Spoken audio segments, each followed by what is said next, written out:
réalité et non à des hommes qui seulement pendant les campagnes s'intéressent à nos localités.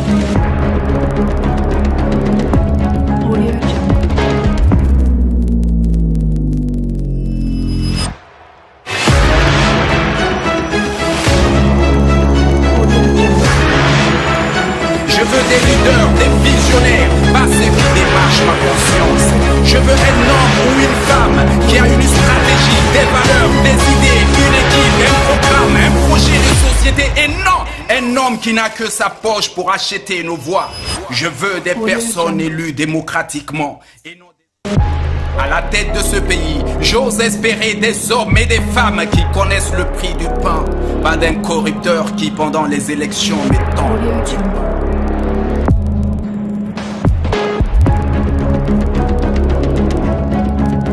Je veux donner ma voix à ceux qui n'ignorent pas ma réalité et non à des hommes qui seulement pendant les campagnes s'intéressent à nos localités.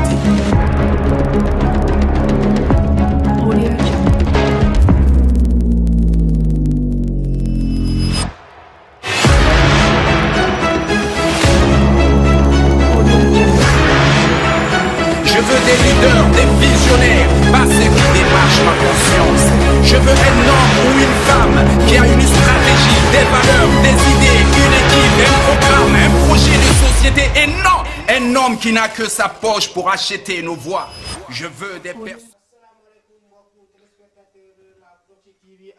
Internet la Proxi TV dalal na jàmm encore une fois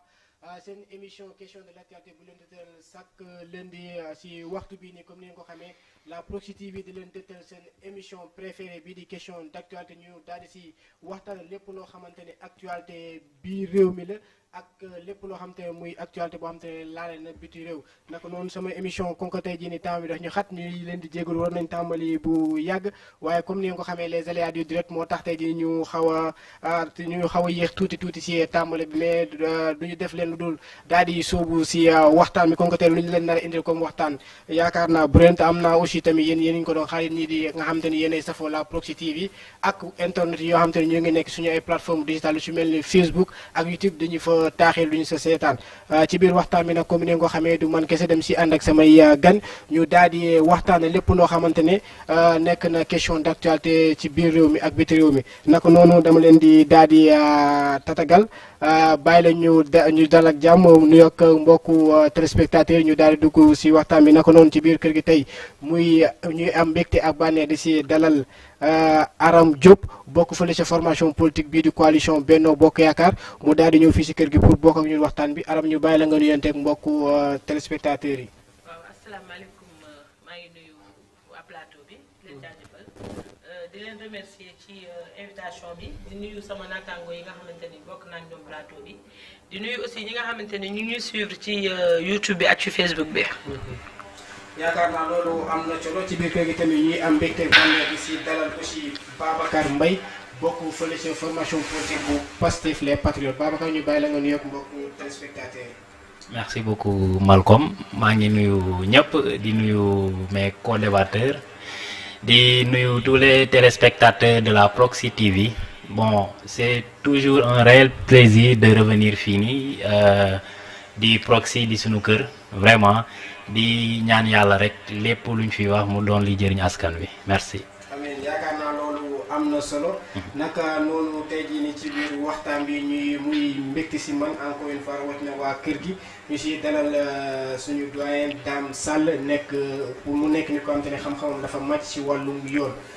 monsieur Dame Sall ñu ngi lay bàyyi nga nuyanteen mbokku téléspectateurs yi. asalaamaaleykum Malcolm ñu ngi nuyu rafetlu invitation bi di nuyu sama naataango yi fi nekk yëpp di nuyu waa Proxi TV ak ñëpp ñu leen di suivre si réseaux sociaux yi.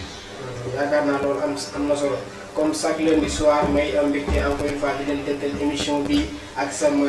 confrère bi nekk ci kër gi di journaliste chroniqueur à chaque fois moom may gunge si waxtaan bi pour gën a neexal waxtaan bi mu ci indi xam-xam yu am solo. mais nag dafa gos laalul xastaan quoi Amadou Deme nuyu naa la. jërëjëf Malcolm di la fay nuyu bu baax di nuyu tamit monsieur Sall Dame ak monsieur Mbaye Babacar di ci teg tamit sunu soxna si nga xam ne mooy Aram Diop di nuyu waa tamit yéen ñi nga xam ne yéen a ñuy seetaan ci Proxi TV seen question d'actualité teewaat na ngir daal di jukki lépp loo xam ne question la ba daal di laale ci actualité Malcom. Amadou Deme yaakaar naa loolu am na solo du ñu yéexantu ñu dugg juste daal di soobu si waxtaan bi ñu ne ko tàmbalee je sais pas man dossier boo xam te ne dossier moo dama ko tuddee dossier bu lëmbe réew mi waaye maintenant en tout cas dama ko naan dossier bu lëmbe àdduna parce que tey jii dossier bi dem na génn na frontière yi dem na si yeneen dëkk mu nekk tey jii nii le dossier Ousmane Sonko Adji Sarr waaye gis ngeen ne tey jii nii le 3 mars bi ñu génn mu nekkoon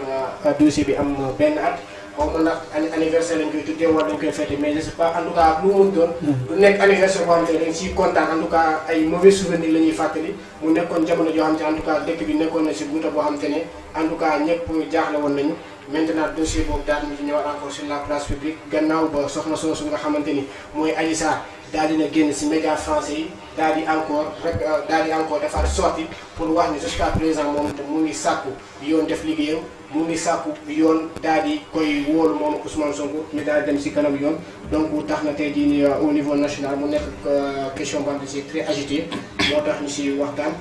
naka noonu ñu tey xam na Babacar Cheikh laay tàmbali mu nekkoon dossier boo xam ne dafa opposé woon seen leader bii di Ousmane Sonko ak ndaw soosu di Adji Raby Sarr mu tegoon si mu daal di ko woon tuumal si wàllum viol 1 an dossier bi am na mais ba léegi amagul benn poursuite judiciaire amagul dara loo xamante ne tukkee na si yoon pour mu daal di leeral boobu dossier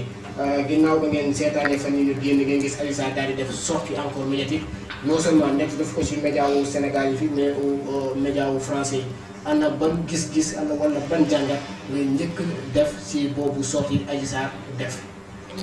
Bon, merci Malcolm di rafetlu vraiment question bi di am mbégte tontu si vraiment ñun on n'a pas été surpris hein, vraiment parce que xam nañ ne la thèse du complot bi ñu doon wax ci premier round bi donc c'est moo doon confirmé wu vu que bon fii envergure bi justement changé le complot était sur le plan national ñëpp teg ci bët mais léegi dafa gën a confirmé wu sur le plan international donc lépp daal parce que bon premier round bi c'était sur le territoire national vraiment ñu déploré ko nag vraiment ak yàqute yi fi jotoon am ak ñi fi jot a ñàkk seen bakkan vraiment di leen rendre hommage au passage donc vraiment ci kaw loolu bon ñu gis récemment Adji Sarr génn lii wone affaire bi dëgg que ne c'est la thèse du complot qui se répète parce que public reportage la def te public reportage yéen moo ko gën a xam vous les journalistes da ngay fay pour mu jàll. ana par exemple tey jii ñu taxaw foofu ana yan firnde ngeen mën a jàpp ni public reportage la parce que ñun milieu bu ñu nekk xam nañ lan la ñu mën a tëkkale loo xamante ni interview la wala public reportage mais ñun bu ñu gis fële ca Jeune Afrique wala Le Monde entretien exclusif bu ñu dagleel kii di Adji Sarr la. waaw mais entretien exclusif c'est des médias internationaux comme ni nga ko waxee y a Le Monde bi génn bind ci. RFI def ci entretien Le Monde kii nu mu tëddi Jeune Afrique tamit bind ci donc loolu munoo ko def te amoo ay moyens munoo ko def yoroon benn salaire boo xam ne nii salaire masseuse la woon ainsi de suite loolu tu peux pas le faire. tu peux pas le faire. à chaque fois yéen a ngi wax loolu lan man dama bëgg à chaque fois ngeen jox ñu wala ngeen jox ñu firnde buy wane tey jii nii moo wane parce que taskatu xibaar moom dafa nekk si wàllum information est-ce que yooyu journaliste yi sujet bi intéressé leen à ce point ñoom ñu fexe dem nekk ak contact ak moom wala ñu ko jege pour daal di am boobu information parce que scoop lañ ko mën a tuddee. je suis parfaitement d'accord mais il y a une question qui se pose pourquoi temps bii nii actuellement nii ñu xaar ba léegi di ko sulliwaat pourquoi ñu xaar ba dossier Barthélémy Dias bi ñu toog ba tey jii nii actuellement nii sulli ko parce que c'est des choses qui se répètent on a l'habitude de le voir soo xoolee tey jii nii par exemple Adji Sarr amul la notoriété bu koy permettre wala benn aura bu koy permettre tey jii nii journalistes internationaux yi journalistes internationaux médias internationaux yi soxla ko ba mën a bëgg di def ak moom interview donc c'est quelque chose qui n'est pas bon xel nangu ko quoi donc c'est dafa nekk marionnette boo xam ne dañ koy diriger fu gars yi bëgg rek ñu jubal ko fa ñooñu koy diriger par exemple ñaan exemple parce que dafay jaadu parfois ci tey booy wax nga am dara loo mun a teg suñu bët parce que ñun dañoo jàpp ni taskati xibaar yooyu dafa sujet bi da lay intéressé rek encore une fois ñu fexe du ko moom parce que tey jii nii sànq saa yaa ngi wax ni lu tax ñu toog ba moment bi est-ce que Adji Sarr toogul jàpp ni déposé na plainte toog na atu yàlla gisul plainte bi daal di avancé mu jàpp ni il est temps moom tamit mu toog génn wax. est-ce que nekkul si rulam rek. mais pourquoi mënul génn sur le média sur les médias nationaux c'est une question tamit à se poser peut-être que bon médias nationaux yi doole bi ñu amuñ ko. médias internationaux yi peut-être que impact bi mooy gën a rëy parce que bon gis nañ li fi jot a am les événements de mars avec les médias du Sénégal les médias nationaux donc ak fu mu mënta àgg yëpp bon on a vu que vraiment la vérité a pris le dessus donc ñoom ils se disent naturellement que ni bon ils ont testé sur le territoire national que ne ça n'a pas abouti à rien donc allons voir quelque chose boo xam ne ni moo ëpp doole donc bon je juge nécessaire que loolu tamit dina indi benn effet dina tax tey jii nii juge bi wala ñu ŋànk justice bi ndax am génn au niveau international loolu gën leen ñaax pour ñu daal di nu ñu koy waxee accélérer dossier bi wala ubbi dossier. non man je ne pense pas man je pense contrairement que ne Adji Sarr doit être sanctionné sincèrement. parce que dossier bi dañ ne woon bu ci kenn wax.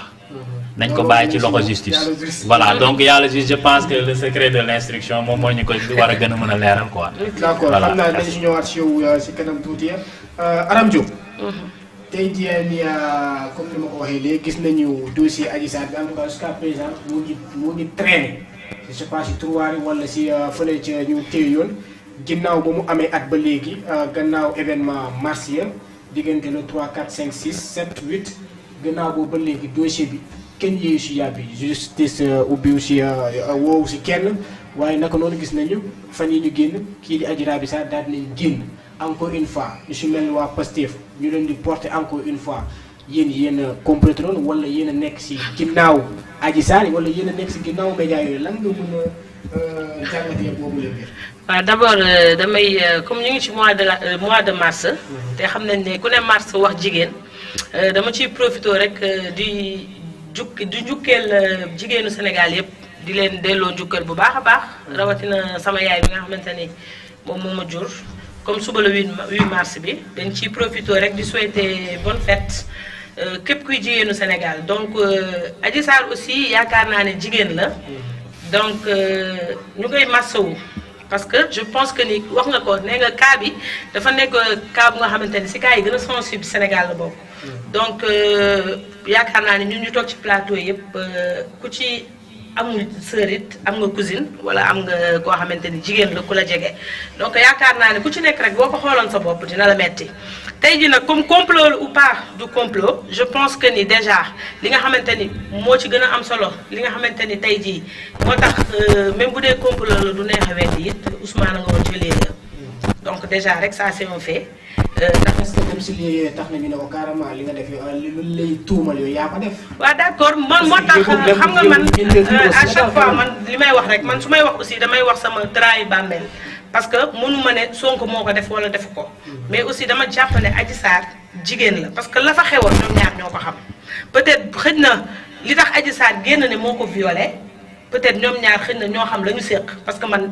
du ma ci avancer parce que nekkuma fa woon mais daal li may wax mooy dañu nekk ci dëkku yoon te tey jii Adji Sarr jigéen la et que ñëpp xam nañ ne elle est seule ci combat bi nga xamante ni moom la nekk. Sénégal nag man dama jàpp ne dafa am kumba am ndey ak kumba amul ndey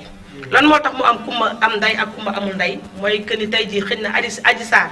sama naataango bi wax na ko sànq nee na amul moyen boo xamante ni tey war na mën a dem fay. les journalistes yi nga xamante ni ñoom ñooy les journalistes occidentaux loolu nga wax sànq donc ce qui veut dire que ni moom dafa néew doole tey jii bu fekkoon ne ku am doole tey jii yaakaar naa ne kon procès bi weesu na fi. parce que foofu dama fay leeral tuuti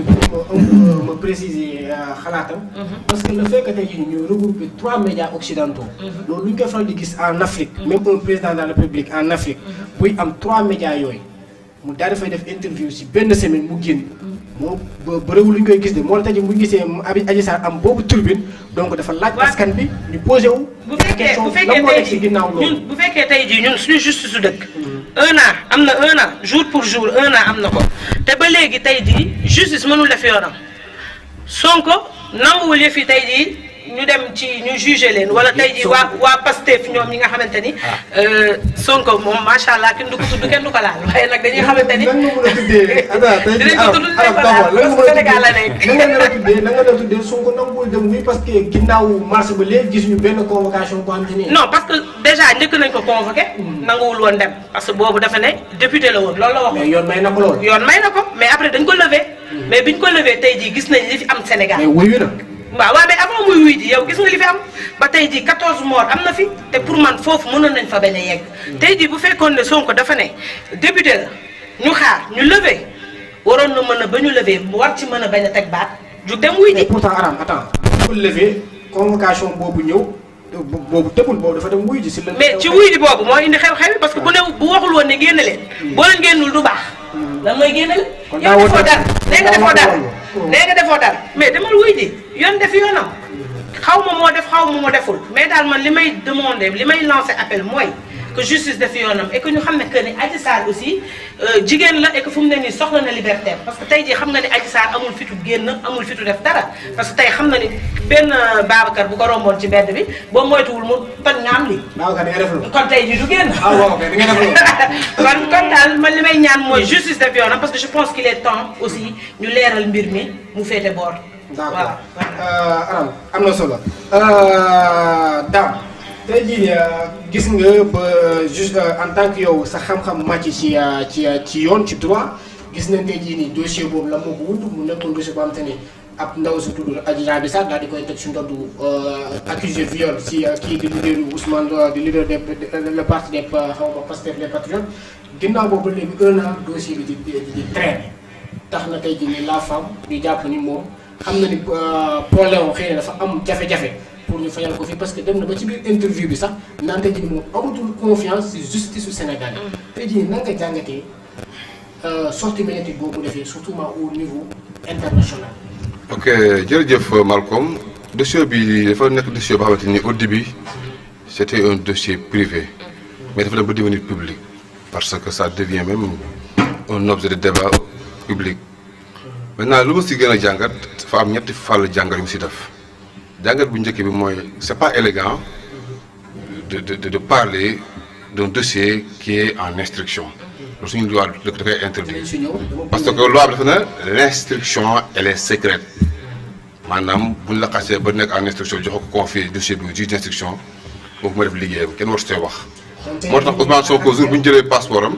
dañ ne ko bul wax si dossier bi. kon tey jii nii ñu attaqué beneen kii bi mën nañu jàpp tey nii le fait que tey Adji Sarr génn wax kon tey jii nii dafa wàcc yoon. Adji Sarr dafa violer le secret de l'instruction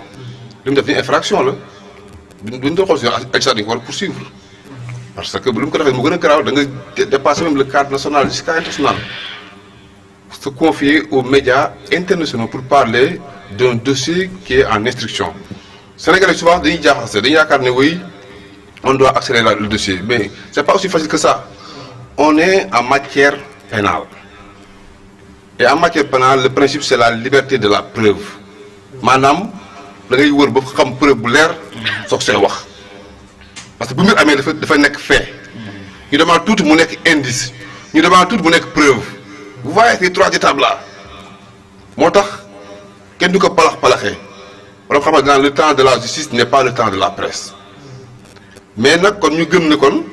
daf la erreur ba mu waxee instruction bi si wax Ousmane Sonko doo dégg mu wax si dossier bi parce que dafa bokk si condition yoo xam ne dañuy jël passeport bi na ko bu si waxati parce que il est en instruction loi yi imposé Sonko lañ imposé Adji Sarr ñoom les deux parties ñoom ñëpp képp ku bokk dossier bi war a sooy wax tant que jugement amul ba léegi ñoom ku si nekk yaa ngi gaal say preuve la nga xaar ba le jour ji procès am nga soo ko wax parce que droit pénal lañ nekk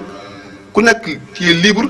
bu bés ba ñëwee nga jéem say preuve. mais léegi daal. est-ce que dossier bu mel ni bu particulier je parle naa ko ñu tuddee viol. est-ce que jaar nañu toog 1 an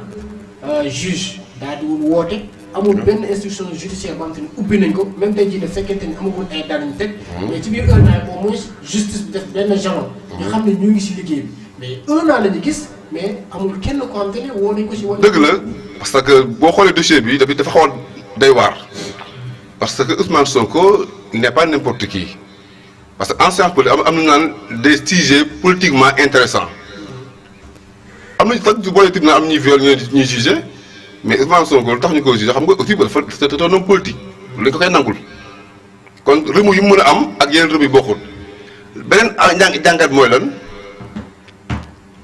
ba joxe dossier bi di destruction ñu war na leen entendre d'abord ku si nekk war na la ñëw entendre la bu la entendre pare nag affaire bi soo commencé mais li ma gën a jaaxal lu tax Adji Sarr jénn te xam na avocat mi wax ni ko carrément ne ko li waratu see wax tant que procès amul man pour man dafa am benn jàngat mu si def est-ce que on n'est pas en train de sonder l'opinion wax leen ne dossier bi kat jeexagul parce que le fait que ñu doon jël ay journalistes d'investigation ñu ñëw jóge le monde ñu jóge RFI ñu jóge Jeune Afrique ñëw di porter suñu dossier loolu aussi vraiment c'est un manque de respect parce que il y a le professionnalisme c'est les journalistes journaliste wala professionnalisme même bu ko Adji Sarr xamul ñoom journaliste xam nañ ne lii c'est en instruction ñoom war nañu def ñoom war nañu def loolu. avocat yi moom nekkul des avocats ah oui ay avocats ko jël. oui dañu am envergure internationale. donc tey jii nii yaakaar naa li ngay wax ni ñoom xam nañ ni dossier bi. dañuy tere ku si wax donc tey jii bu ñu demee ñoom ba permettre seen client. mu si wax parce que gëm nañ ni ñun Adji Sarr du def dara loo xam te ni. avocat bi ànd nañu si. man je pense que la sortie n'est pas gratuite. est-ce que am génn bi politique. am na relevant politique. parce que Adji Sarr a des conseils. à des avocats war nañ ko wax na ko bu li bu su wax donc bu jëlee bu osé wax ba pare ces journaux là c'est pas des petits journaux Jeune Afrique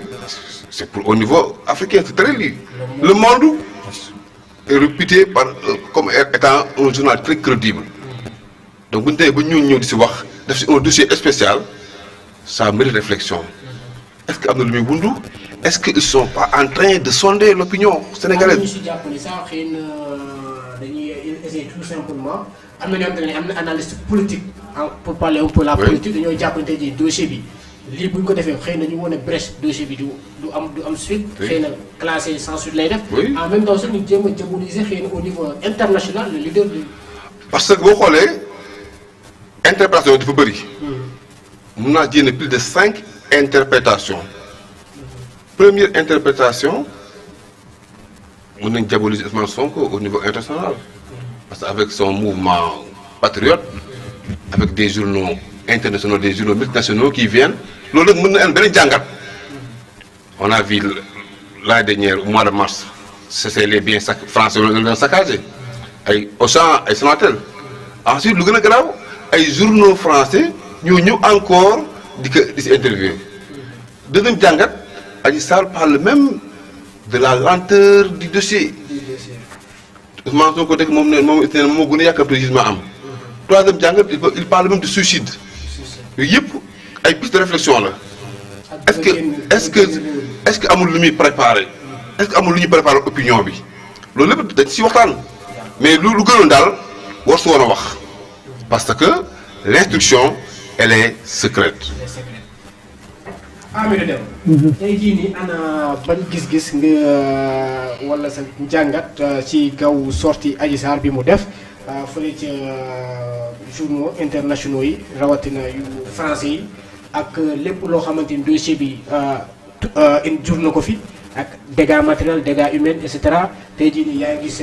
daam mu ngi koy wax léegi mu nekkoon dossier boo xamante ne muy woon même bu fekkente ni un an amul dara moo xamante ne ubbi nañ ko si mais mu nekkoon dossier boo xamante ni muy woon si loxoy yoon donc nag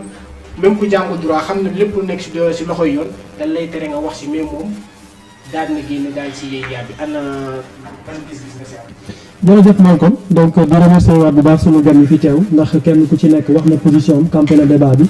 man li may defar rek mooy daal di jaale ñi nga xam ne ni ñoo si ñàkk seen bakkan te ñu tolloon ci fukk ak ñeent maanaam 14 suñu borom daal di dogal ñu ñàkk seen bakkan ci xew-xew boobu amoon fi mars 2021 jëm ci coowal Ousmane Sonko ak Adji Sarr ñu ngi ñaanalaat bu baax nag Serigne Mountakha Mbacké mi nga xam ne moom rek moo leen yóbbul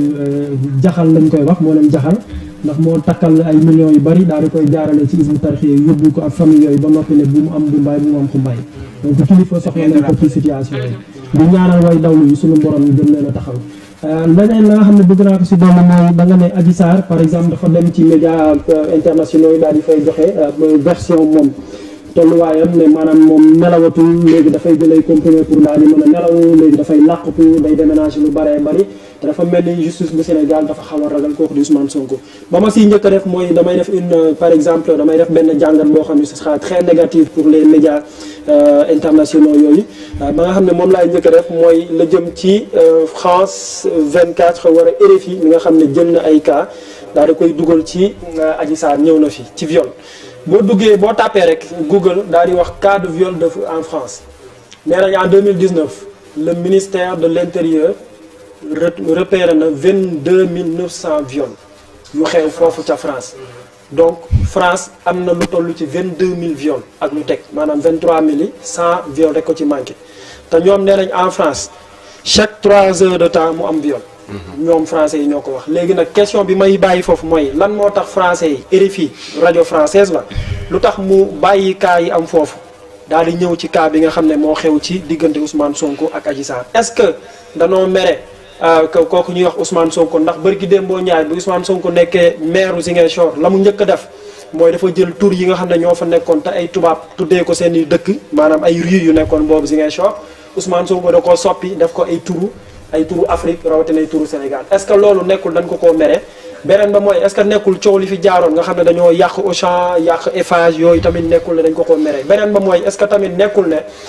ñoom France dañoo bëgg am benn par exemple benn posture politique wala benn posture médiatique ci biir cas bi en tout cas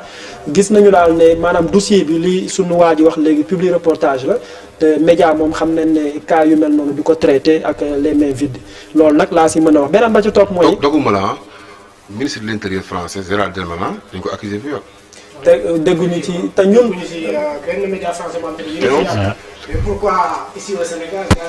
waaw loolu question bu rëy la beneen ba mooy sunu média yi nga xam ne ñoo nekk fii ci réew mi amuñu sañ-sañ wala primeur génn fii dem ba France di fa enquêter ñoo xam ne ni dañ leen a violé kon ça veut dire que benn côté sunu Sénégal war nañ ko tëggaat noo xam ne day tax ñun ñu mën a am Pastef te benn instant aussi dinaa ko wax benn bi lii tax loolu am mooy sunu président yi saa yu ñu toogee média occidentaux yi la ñuy jox bopp bu ñuy def interview ñoom la ñuy jox seen i làkk bu ñuy jox ay programme majeur ñoom la ñuy jox seen kàllaama bu ñuy bëgg am inauguration bu officielle wala benn jàngat bu am solo wala tolluwaay réew mi ca média yooyu la ñuy dem loolu nag day tax ba da ngay nësaxal say média yi nekk ci réew mi te day tax média bu nekk si biti day xam ne kon moom saa bu ko neexee dugg ci réew mi saa yu ko neexee génn. est-ce que loolu bokkul comme lu su ma juumul Cheikh Anta Diop na wax la vérité elle est blanche tey jii boo bëggee wax dëgg il faut nga jaar si dëkku tubaab bi nga wax ko maanaam tey jii doomu tubaab bu waxee dañ naan eskay mais africain wala nit ku ñuul bu waxee dañ naan dañ dem xoolaat est-ce que tamit taxul tey jii au niveau national xëy na Adji Sarr def na fi sortie médiatique mais gis nañu tey jii opinion bi ñu ko jàngatee mais est-ce que tey jii pour gën a xëy na apaiser wala gën a jox doole ay Sarr gën dëggal affaire ñu jàpp nañ dem ca tugal xëy na foofu ñoom bu ñu waxee dañ jàpp ni dëggal xam nga foofu tamit dañ fay teewaat ndax média boo gis mu nekk bitim réew dëkk ba mu nekk gouvernement boobu moo ko may doole France 24 ñëpp xam nañ ne gouvernement français moo ko teg loxo fii Sénégal à part RTS amul benn média boo xam ne ni par exemple teg nañ ko fi loxo te loolu da nga koy sóoraat code de la presse ba léegi validé nañ ko mais exécuté guñ ko c'est-à-dire que kenn pratiqué gu ko maison de la presse pour te dire am na ci ñoo xam ne amuñu fa accès carte de presse yi wala accréditation de presse da ngay am jafe-jafe pour jot ci loolu day doon ay gàllankoor yuy tax dafay néewal doole sa presse donc feneen fi may duggaat mooy Adji Sarr dugg na ci moom wax na bëgg-bëgg man la ma sa jàngat mooy Adji Sarr elle a été intelligente maanaam waxul fond dossier bi man li ma dégg. non fond dossier bi laa ñoom fond dossier bi lañ leen terewuñu leen forme bi loolu il faut mu leer maanaam Adji Sarr buut man la ma dégg dama dégg mu naan nelawatuma ay comprimé laay jël. beneen ba danaan damay tuxu su ma dëkkee appartement bi jóge fa dem dëkk feneen di làqatu ñemewu maa taxaw sama balcon ñemewu maa fës ndax damay bañ ñu dóor man damay bañ ñu di loolu su ci amee sanction kon man maa desee xam droit léegi xaaral waaw wax na fa lan xam nga lan waaw loolu léegi nag article 11 waaw du code pénal dafa leer dafa ne l'instruction et l'enquête sont secrètes. D'accord. bu taxawee ne Ousmane Sonko viol na ma une fois. loolu doon na man loolu du fond. léegi non foofu laay ñëwee. donc foofu acte bi dama doon wax daane la guma juriste. xam nga daam ba pare sanction dañ ko prévoir loi bi da ko prévoir dafa ne bis boo violé secret de l'instruction yoon day dal sa kaw. man gëwuma yoon dal si kaw. daam parce que le fait de dire que dafa ma viol une fois. waaw alors que l'article 363 du code de procédure pénale réprime toute violation qui sont relatives à l'enquête, qui sont relatives à l'instruction. ban par exemple ban sanction lañ koy teg Adji Sarr boo ko doon teg parce que xaaral xam nga nuance dafay am. nuance bi mooy ñëwul ci télé yi nekk fii c'est-à-dire que su Adji Sarr dafa dem ci télé yu mag yi télé yi nga am nekk bitim réew. foofu nuance dafay am. parce que xaaral ma wax la parce que foofu xam nga coow li la ca am solo mooy Adji Sarr waxeewul RFM waxeewul Proxi TV. dafa dem ci télé yi ci biti kon ça veut dire que foofu moom taxawul ci télé yi nga xam ne ëllëg mën nañ ko ci daan. ay avocat non dama lay wax non man waxuma droit de sama jàngat bu sew laay wax. foofu côté boobu waxuma droit. parce que avocat yi nekk si ginnaawam moi je pense que peser nañ le pour et le contre pour que Adji Sarr buñ koy interviewer ñu xam ne la mu siy ñàkk du bari au contraire médiatisation la ciy amaat parce que weer bii nii buñ ci waxul day rey dossier bi léegi ñoom il faut prendre les risques nécessaires pour yëkkatiwaat coow li waxaat ci pour que au moins xaw a gësam état bi ne ko kat pression am nañ ko mooy pression populaire bi pression médiatique bi non ñoom dossier bi buñ ci doon man gëm naa ne Adji Sarr amaatul leneen luñ ko si mën a sonal xam lan la ci soxla instant bi nii dossier bi ñu yëkkatiwaat ko parce que gis nañ ne par exemple Barthélemy Diaz xaw na am tuuti jafe-jafe ak justice ba ñu ngi naan dóor nañ ko 5 ans yi ferme na wala fermul ñoom dinañ dem appel ak yooyu léegi nag dañ naan c'est le moment ou jamais ñoom foofu la ñuy taxee buñ ci amee sanction sax man gëw ma ne sanction dinañ ko appliquer parce que avocat yi nekk ci ginnaaw waa ji c'est pas la première fois ñuy monter des dossiers médiatiques léegi nag cas boobu man loolu laa xalaatoon ci Adji li ma xalaat ci Ousmane mooy Ousmane pour le moment man gisuma ban intérêt la war a taxaw pour di defaat conférence de presse wala point de presse di si waxaat parce que yaakaar naa la mu ca waroon a wax na ko au sorti du 8 mars bañ jógee ca coow la ba mu toog dem wuy ji ñëwaat ñu nangu passeport am mooy li daam wax jaru ma fay jaaraat ba mu nangoo passeport def na benn conférence de presse bu yàgg leeral si détail yépp ne moom procès la bëgg. procès la bëgg Ousmane loolu la wax Adji Sarr nee na procès la bëgg waaye na nguur gi organiser procès bi jaare ko ci ministère de la justice. yaakaar naa loolu am na solo léegi mooy question bu Sénégal yëpp di laajte lan moo tax ba léegi justice daal di wul taxawal procès ñu doon mais nag yaa ngi dégg daam di wax ni xëy na temps wu justice nekkul temps wu presse wala ñi di def politique justice dafa am temps bu muy doxee waaye nag gis nañ si dossier Khalifa Ababacar Sall moom nee nañ ko xam nga procès pour mu am foo nga am ay preuve effectivement jusqu'à présent kenn mënut a avouer avec certitude na preuve am na ñu ngi si ay indices rek ginnaaw même ay PV yu seen nag ay titres d'information loolu lépp du dara devant le juge. devant le juge du dara. waaw le dernier mot revient au juge. moom mooy xool def instruction ba gis na lii c'est des preuves palpables et tangibles. mu organiser procès. parce que moom dafa il y va pour la manifestation de la vérité. pour ñëpp leer. te Adji Sarr bëgg na procès Ousmane Sonko bëgg na procès. mais daam xam ku yàkkamti ak gis lu yu baare balaa ma ñëw mais léegi gis parce que man pour man. dossier wala le cas wu viol. dafa spécifique pour nga am lu koy firndeel c'est un peu scientifique. mais est-ce que tey jii nii lu mu demee ba yàgg. jàpp nga ni scientifiquement parlant mën nañu am dara loo xam te mën nañu ci sukkandiku ne carrément li ñuy tuumal leader Ousmane le leader du Pastef. lu am la. waaw xam nga. par rapport ak crime ak xam nga viol. waaw bu njëkkoon délit la woon maintenant depuis quelque temps le viol devient un crime. donc ici l'infraction est criminalisée te bu ñu ko criminalisé day jaar obligatoirement par une instruction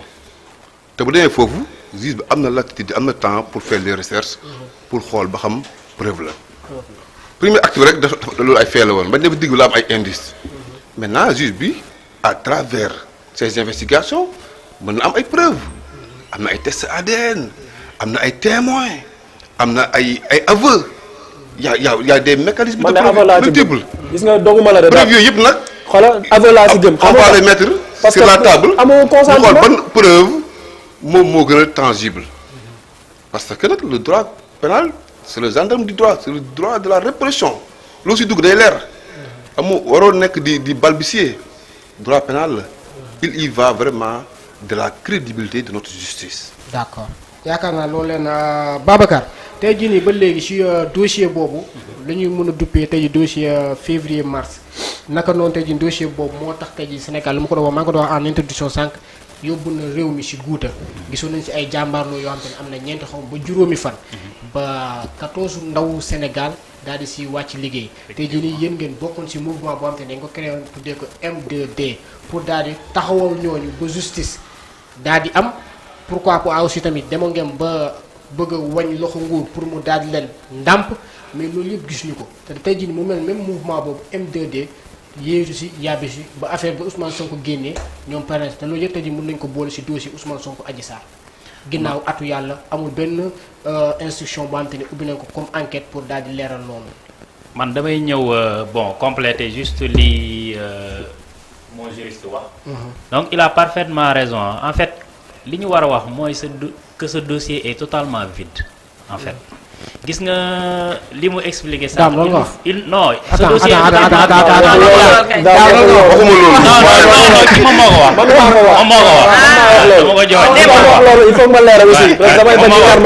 totalement vide. parce que dafa nécessiter ay preuves dafa nécessiter ay preuves pour juge bi mën a prononcer wu. moo tax ma ne la fii ba suba gannaaw suba procès du mës a am. parce que amuñ dara quelque chose de scientifique luy prouver que ne tey li viol am na. benn preuve bi ñu amoon je pense ñun ñëpp jot nañ ci mooy kii bi comment dirais-je certificat médical. bi wone que ne y a même pas viol. que ne 72 heures yi jàll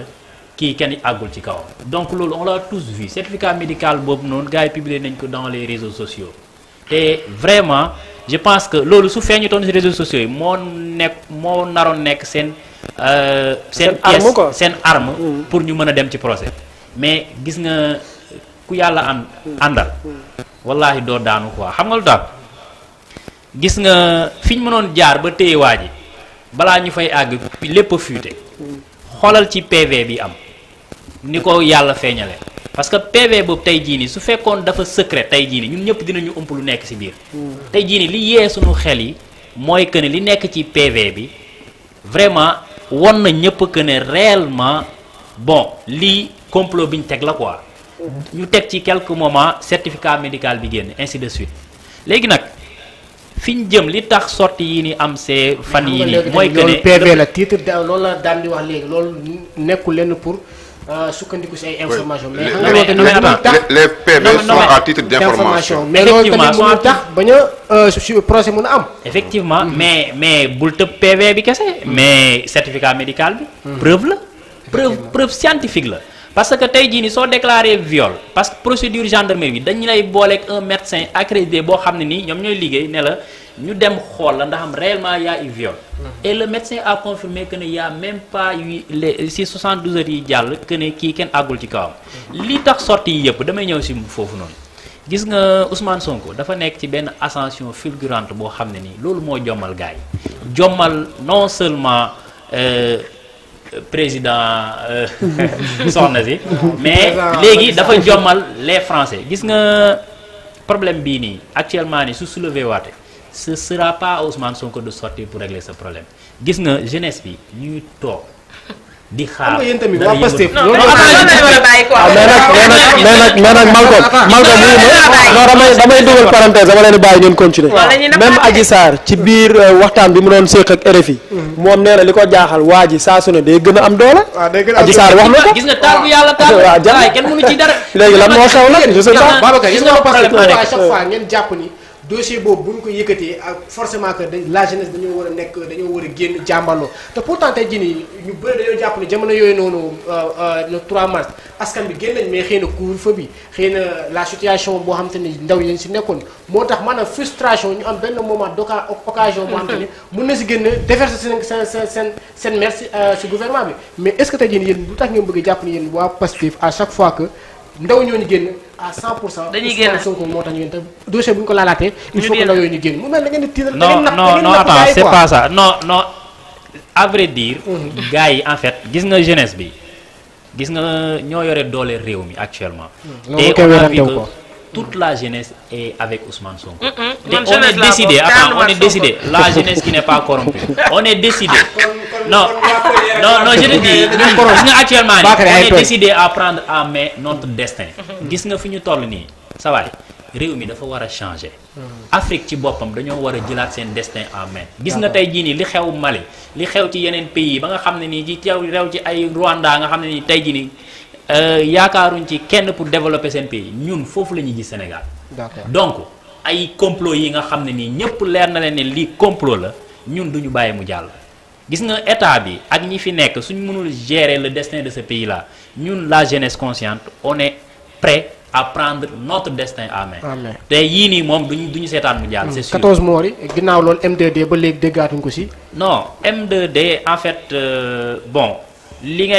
ci wax noonu je suis pas d'accord. En fait mouvement bu jógoon la pour la défense des intérêts de la démocratie. donc tey jii nii suñ gisaatee que ne ñu ngi salfaañee yoon ci zone ci côté boobu noonu bon ils vont continuer bien sûr leur chemin. mais ñoom bokkoon nañu si seen ay textes yoo xamante ni dañu exiger à ce que lumière am si yooyu xale daal di génn àdduna en même temps aussi tamit ñu doon invité gouvernement bi daal leen dàmp waaye gis ñu ko mais ba léegi ñoom après tamit gisaat nañu def mais c'est simple c'est parce que c'est le gouvernement qui est derrière ce complot là. mënuñ ko def ça ne leur arrange pas. c'est en fait c'est logique quoi. donc su fekkee ne yow tey jii nii même la force comment dirais-je population baa ngi lay mettre la pression pour nga def procès parce que Ousmane Sonko moo ko njëkk a def. génn ne dama bëgg ñu dem procès. Adji Sarr actuellement nii procès bi muy wax ni sax du dëgg ci moom c'est juste pour yeewaat li fi jotoon am. et tey jii nii Ousmane Sonko rek lañ bëgg mu génn wax ci problème bi pour ñu sàqal ko pexe c'est juste simple am na analyse yoo xam ne jarul ñuy dem au-delà des kii quoi c'est ay faits yu nekk fii nii la sunu kanam. d'accord donc vraiment c'est ça. tey jii nii si dossier boobu encore une fois amoon na si ay ndaw doomu sénégalais yoo xam te ne génn nañ si àdduna. ñu leen di jaal seen mbokk bu baax a baax tey jii nii même le président daal di woon wax te dañuy jéem a ubbi benn commission enquête pourquoi pas enquête parlementaire pour daal di leeral boobu affaire. ñu xam xale yi si yan anam lañ leen rayé extra mais jusqu'à présent gis ñu dara loo xam te ne jóge na ci gouvernement bi rawat na gouvernement bi nga bokk muy Benno Bokk Yaakaar ñu des ci benn pas nga wane ni carrément am na benn enquête bu ñu ubbi ngir leeral xale yooyu wàcc génn àdduna si yan anam lañ leen rayé. waaw d'abord dañ leen di jaale seen waa kër yi comme ni ko kii waxee rek je pense que ni peut-être xëy na lii dossier bi nekk en cours peut-être moo tax ñoom mënuñu ci wax mais maintenant li may wax mooy kii wax na ko xam nga waa Pastef dañu war a bàyyi di menace def ay menaces la ñu war a bàyyi en fait parce que tey jii bu ñu ko soulever jeunesse bi jóg mais dama lay wax gis nga jeunesse boobu jugoon du muy jugaat de parce que instant bi dama lay wax 2012 il avait menacé le président Macky Sall daal menacé waat nañu jamono jooju jeunesse bi génnoon nañ mais boo xoolee wax nañ ko de ñoom seen bopp ñi génnoon ñoo ko wax genn wàll gi yëpp génnuñu ngir Sonko gis nga waa Sonko yëpp ñu ngi woon seen kër yi toog gars yi dañu génnoon parce que dañu sonnoon en fait dafa amoon benn ras-le-bol bu ñu doon bëgg a yuuxu ci mbedd mi moo tax ñu def ko mais instant yi dama lay wax ne le peuple est content ci Macky Sall. ah bon bu ko Sonko kii woon kenn du génn. non si parce que xam nga lu tax. instant yi boobu ba tey am na loo xamante ni xëy na dinañ ci xuusaat mais tey jii exemple am na yu bëri yoo xamante ni Sénégal kenn waxatu ci. muy tey jii lu mel ni remaniement bi kenn waxu ci. duñ ci wax xam nga jeunesse boobu muy wax. man tey jii man dama. est-ce que tey mais Arame nga baal ma yow remaniement bi lu ñu ciy wax. laa lay wax non exemple parce que loolu remaniement moo ñu arrangé. ñun lan la ñuy wax ci remaniement. waaw mais moo ñu arrangé mais est-ce que dégg nga kenn ku génn ne nañ ko def. mais nuñ koy defee xamuñu kan lay fal xamuñu ku muy fol. pour te dire bu dara amul woon kon wax nañ ko parce que sénégalais moo bëgg critique lu ñor mu wax lu ñorul mu wax. surtout ñi nga xamante ni ñoom jàpp nañ ne muy waa Pastef ñoom jàpp nañ ne fu mu nekk nii ñoom moom Sénégal ñoo teel Sénégal en main. alors que c'est pas le cas. kii man su ma déggee mu naan la jeunesse dañu bàyyi di wax la jeunesse conscient déedéet waaw mais ñun kon ñun fan lañ bokk ñun ban jeunesse lañ ñun. mais. fii ñaar moo fi am yóbbu sa bopp. far moo fi am choix la affaire bi ku nekk ak ki nga kii man xëy na tey jii moom lam leen jaral ñu duñu ko jaral parce que ñun peut-être am na beneen manière boo xamante ni ñun noonu la ñuy defee suñu ay combat mais pas que wàcc ci mbedd bi parce que tey jii ñi tax ñuy wàcc ci mbedd bi di xeex di jël seen ay bakken di ko ci ñàkk boo xoolee amul benn kilifa bu nga xamante ne doomam bokk na ci wala ku ko jege bokk na ci. d'accord ay doomu jàmbur la ñu jël sacrifier leen nga baal ma te tey jii Sonko bu waxul woon wàcc leen. boo leen seetaanee dina ñaaw. kon du ñu gis benn président Macky Sall bi ko président Macky Sall bi muy jot ak fii Ablaye Wade dafa wàcc Sonko c'est pas benn. déjà cas yi du benn. xam nga yow waxoo ko sànq. Moustapha Niass gis nañ ko fii mu yor fi benn xeer fii yanu nga dam xeer ba ngeen nekk opposition fii daan ngeen xeex. waaw d'accord mais ba tey du benn xam nga bii dafa nekk cas bu nga xam ne c'est dafa sensible. lan moo la tey jii exemple bu fekkoon benn un sénégalais lambda moom moo violé est-ce que yow mi nga xamante ni en tant que juriste nga est-ce que tey dossier bi dina traîner ni mu traîner nii. mais du ko traîner mooy li ma wax rek kumba am nday. bëri na fi ay cas de viol yuy traîner yoo xam ne soit dañuy tëj waa ji ba noppi génne ko doog ko juger bëri na fi ñoo xam ne dañuy nekk en liberté provisoire. non Sonko liberté provisoire je veux dire li ci condition la nekk judiciaire dama ne loon bu dul woon kumba am nday kumul amul nday tëj nañ ko wax leneen. non non loolu nag fu nekk mooy nii xam nga politiciens yi fu mu nekk nii surtout opposants yi xam nga ñoom lan lañ jàpp fu mu nekk nii que ni voilà tey jii bu ñu defee bu yàggee sax politiciens yi bien vrai que politicien laa et tout mais bu yàggee politiciens yi nag moom dëkk bi dañuy ne lu ñu neex def parce que du mujj fenn. mais est-ce que Aram est-ce que tamit parfois c'est pas trop facile yéen sénégalais yi wóor leen dénk leen réew mi ab nit ñu jàpp ni sa ab jigéen jàpp ni sénégalais daf ko tooñ mu daal di koy porter plainte tey jii yéen ngeen nekk di def calcul politique bu ñu ko jàppee xaw ma kumba am ndey la amul ndey bu ñu ko jàppee dëkk bi foofu tax alors que nit ñi dénk leen état mais est-ce que état wuru gën a fort loolu. mais lan moo tax tey boo leen tegee si loxo sénégalais yi loo xam te ne luy firndeel carrément li ngeen di wax. mais déjà lan moo tax tey le cas de Sonko rek. Sonko moom moo violé Adji Sarr loolu lañ wax. mais lan moo tax automatiquement ñu ne complot politique la. lan moo tax non attends non mais lan moo tax ñu ne complot politique la. mais est-ce que xam nga man dama jàpp ne tey nit boo nekkee kilifa déjà nga ni da ngay laaj lu toll ni Sénégal am na yoo xamante ni tey jii yow sa bopp war nga mën a xool fi ngay teg sa tànk ak fi nga dul teg sa tànk. je n'ai rien contre Sonko mais tey dama ne képp ku nga xamante ni da nga bëgg a jiite Sénégal muy Sonko muy keneen ku mu mën a doon muy yow muy Babacar war nga mën a xool fi ngay teg sa tànk. tey jii boo xalaatee ne yow lii war nañ la ci mën a piège mais am na yoo xamante ni il faut éviter lan moo tax yooyu yëpp xalaatu ko woon mu xaar ba viol am mu ne ñëpp daal di. daal di tuumal ko viol. non waaw ñu tuumal ko viol. mu ne complot. d'accord léegi ñëwal ma si question bu ma la tey jii si dossier boobu nga xamante ni président waxoon na dina si ubbi enquête même bu jëriñ dem enquête parlementaire jusqu'à présent amul te ñun dañoo jàpp ni intérêt la si nguuram la xew-xew bi amee. donc aussi tamit ñun dañoo jàpp ni dafa am intérêt pour moom mu leeral ko tamit si nguuram. waaw dafa am intérêt man je suis d'accord ak yow. un an mooy comme jusqu'à un an yi nga xamante ne rek justice amul ci Adji mais nag non mooy loolu rek li ñu ne un an Adji Sarr justice amul ci côté mais nag et que moom jigéen la il faut ñu avouer aussi am na ay circonstances yu ko waral mu viol certes dafa grave trop mais aussi ci ñàkk bakkanam loolu war nañ ci mën a wax xam nga loolu war nañ ci mën a wax ban dossier mais dossier boobu dafa mel ni daal moom dañ ko ragal a ubbi wala dañ ko ragal a laal man je sais pas man comprendre mais dossier boobu dossier Ousmane Sonko ñaar la bokkuñu n'est-ce pas. te lépp ci dossier bu bokkuñu tuumaal boobu amul woon. amaana ni 14 morts yooyu du am déet. kon lépp ci benn bi la xëy na tuumaal boobu ñu ko tuumaal ci viol boobu moo indi 14 morts yooyu donc 14 morts yooyu fu ñu waree def seen justice war nañ def justice yu Adji Sarr bi nga xamante ne moom mooy la base en fait yéen vous êtes coupable vous êtes responsable yéen Benno Bokk Yaakaar. si lan l'opposition même dem nañ ba di leen jiiñ ñi tey jii ne loolu am yéen mouvement présidentiel yéen vous êtes coupable si naka. ñoom loolu lañ jiiñ lu si mel ni MDD mooy li ma la wax rek xam nga ñoom instant yi tey jii yéen da ngeen mel ne da ngeen def mais ñu fàttali da ngeen am mémorandum bu ngeen def ngeen sànni lépp le leader du Pastef yéen tamit ñu sànni leen ko mu mel tey jii yéen a ngi koy paasante te alors que bu loolu moo war a intéressé Sénégal effectivement mooy vérité bi donc vérité bi moom la ñëpp soxla ci côté Adji Sarr ci côté les 14 morts donc comme ni nga ko waxee rek man aussi maa ngi ciy lancé waale appel suñu président mu indi ci ay leeral ku nekk rek xam fan nga féete président moo ci mën a indi leeral waaw d'accord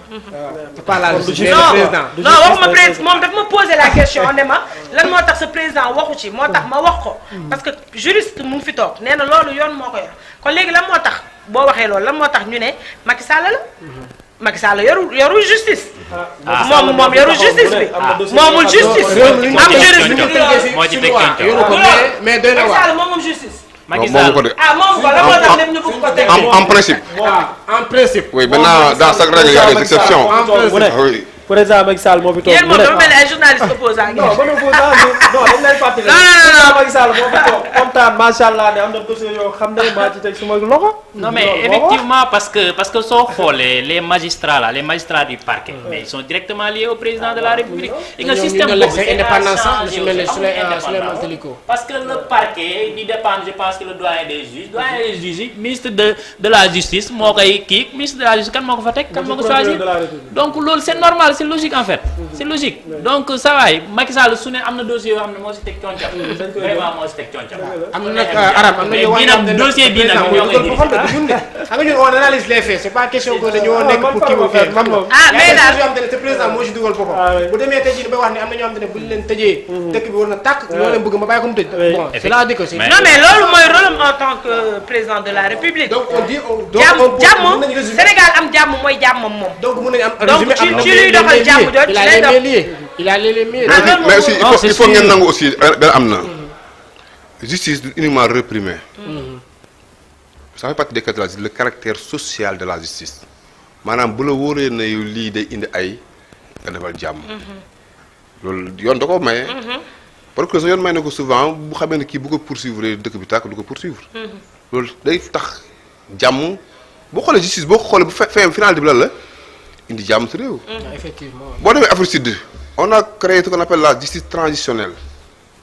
pardon paix et réconciliation. effectivement parce que amoon na apartheid noir et blanc yi xeex ba ñëwee dañ ne on va pardonner. on peut pardonner sans jamais oublier. te loolu nag mën na am Sénégal. bu ñu tenir ni compte vraiment de l'environnement social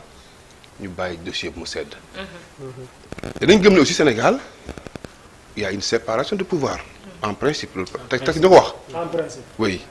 mais ku si nekk am nga sa jàngat. justice pouvoir la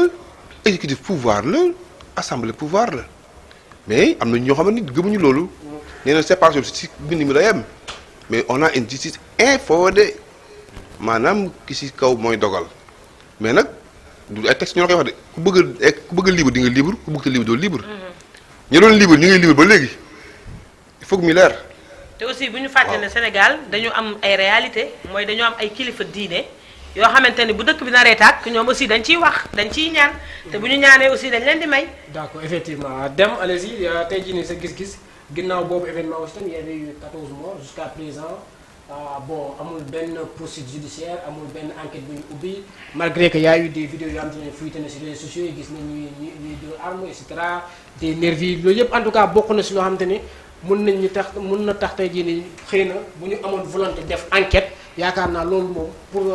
leeral ko nekkul loo xam te ni war na mën a indi jafe-jafe mais jusqu'à présent gis nañu ça direct ginnaaw ñaari camps yi que ça soit opposant que ça soit gouvernement ñun ñëpp ñu ngi koy jiñante ñi naan Sonko ñu naan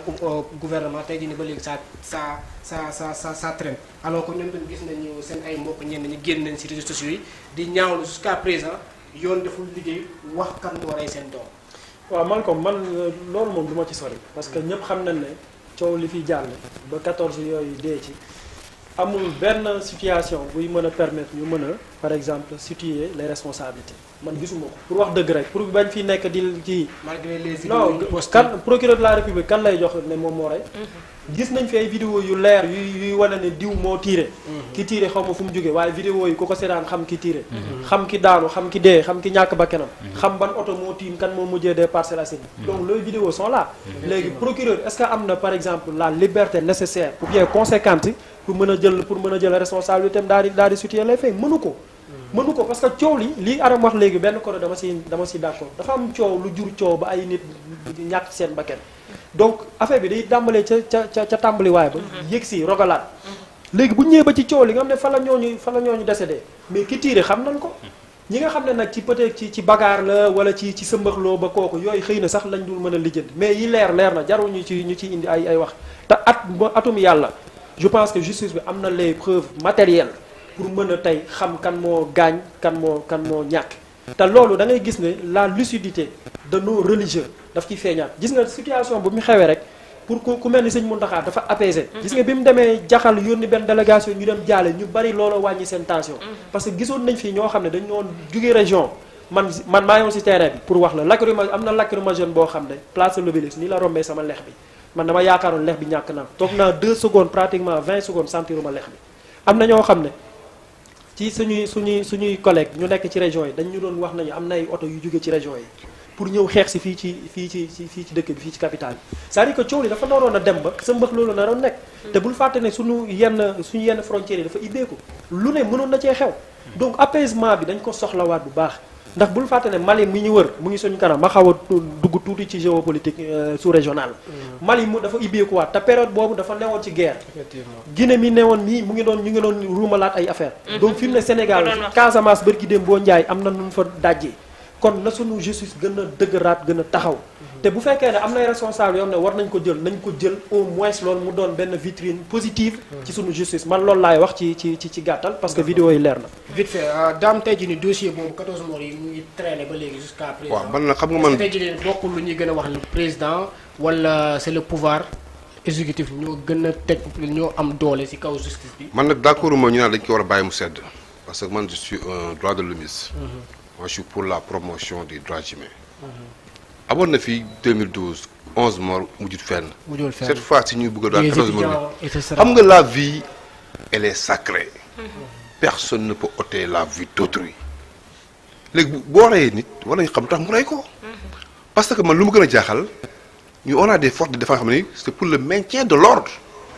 ñu da leen soxla pour maintenir l'ordre. maintien de l'ordre lacrymogène doy na si. bal réel man je ne comprends pas. li mu gën a jaaxal dernier jour bi dañoo wàcce armée bi te loolu du yoon armée dafa war a nekk benn mythe Sénégal bu dee ba démystifier armée gis ay chars de combat tribunaux biir Dakar loolu mu tiit man ne armée warta mu lii parce que ñoom jànguñu maintien de l'ordre ñoom guerre lañ xam waaw loolu nag erreur la par hasard armée bi mënoon a riposter ka def benn bavure moo tax ñu war a def enquête xool xam ñan ñoo tiré est-ce que yéen ba ngeen di tirer da ngeen nekkoon en position de légitime défense ou pas wala ngeen di tirer pour tirer parce que pour disperser une foule je pense que on n'a pas besoin d'utiliser des balles réelles. aussi tamit daam il faut rappeler on a vu des vidéos circuler yoo xam te ne ay nervis lañ ci doon gis des gens bon je parle nervis des civils yoo xam te dañoo téye arme. là aussi gis nañ vidéo ya loolu aussi dañ koy ñaawlu li mu ko wax ay dëgg la parce que au niveau de la sous-région est très tendu waruñu vraiment prêter le flanc. bu ñu joxee waxee rek lu xew Mali mën a dugg fii en ce moment war nañu être ferme ñun ñëpp nag mu nekk benn union nationale yoo xam ne inter Sénégal moo ñu ko war a jaral parce que bu ñu divisé dañuy faible te bu ñu faible mën nañu envahir ci dañ Burkina Faso lu fa dal ak yéen dëkk ba pare état aussi dafa war a rek fort état warul dem di recruter ay nervis yooyu c'est un signe de faiblesse armée mythe la mais boo demee di recruter ay nervis comme renfort loolu day créer benn sentiment de désolation te loolu war na mën a ñàkk gis ay nervis yi daxante ay booy te loolu war na mën a ñàkk on a vraiment une armée républicaine des gens bien formés on pouvait vraiment se contenter d'eux bañ a dem di recruter ay nervis des ñoo xamante ni jànguñu métier de l'ordre jànguñu système de défense jànguñu dara dañu yor ay gourdin mbaa ñu yor ay jaas dóor nit ñi loolu dafa ko dépassé parce que bu ki jël armée jëlee armée ñi ay nervis ñi la jël ay nervis day créer benn situation de confusion effectivement loolu yaakaar naa am na solo kon tey jii nii mu nekk boo xamante ni en tout cas askanu Sénégal yëpp ñu ngi sàkku yoon daal di def liggéeyam daal di leeral ana ñan ñoo rey ñooñu xale wala si yeen anam la ñu daal di génnee si àdduna parce que gis nañu aussi tamit seen ay mbokk ñu ngi jooy seen ay doom ba tey donc tey jii nii pour réconforter rek yaakaar na il faut que justice daal di def liggéeyam naka noonu ñu dugg si beneen point Babacar en même temps ñaari question laay boole pour ñu fermer boucle bi tey jii nii dossier bi ana la ngeen si xalaat ginnaaw 1 an nekkaat na sur la place publique rawat na si le monde médiatique la ngeen si xalaat yéen waa Pastef wala est-ce que gëm ngeen ni tey jii nii juste dossier bi dina dem jusqu'au bout wala comme ni ko ñu bëri di waxee non lieu lay doon wala sans suite deuxièmement tey jii ñu gis ni ñu génn seen élection locale ngeen bokkoon ci coalition Yewwi Askan bi mais mu am benn cas particulier fële ca Guédiawaye ngeen daal di fay gagné ngeen tabb kii di maire comme maire Ahmed Aïdara mu daal di gagné mais gis nañu ay xëccoo am ci wàllu falum adjoint au maire xëccoo bu métti daal di fay am mais finalement tey jii mën nañ jàpp ni cohabitation municipale am na fa Aliou Sall imposé na dooleem ci biir mairie bi loolu ana ban jàngat nga siy def ñaari question yi. Bon, voilà, donc pour boucler la première question, donc je pense que nous, on est pour la justice. Je pense que ben Guinée, premier point de presse, comme que justice daf ñu téré ñu wax ci problème ñu ngi xaar procédure pour nous arrêter.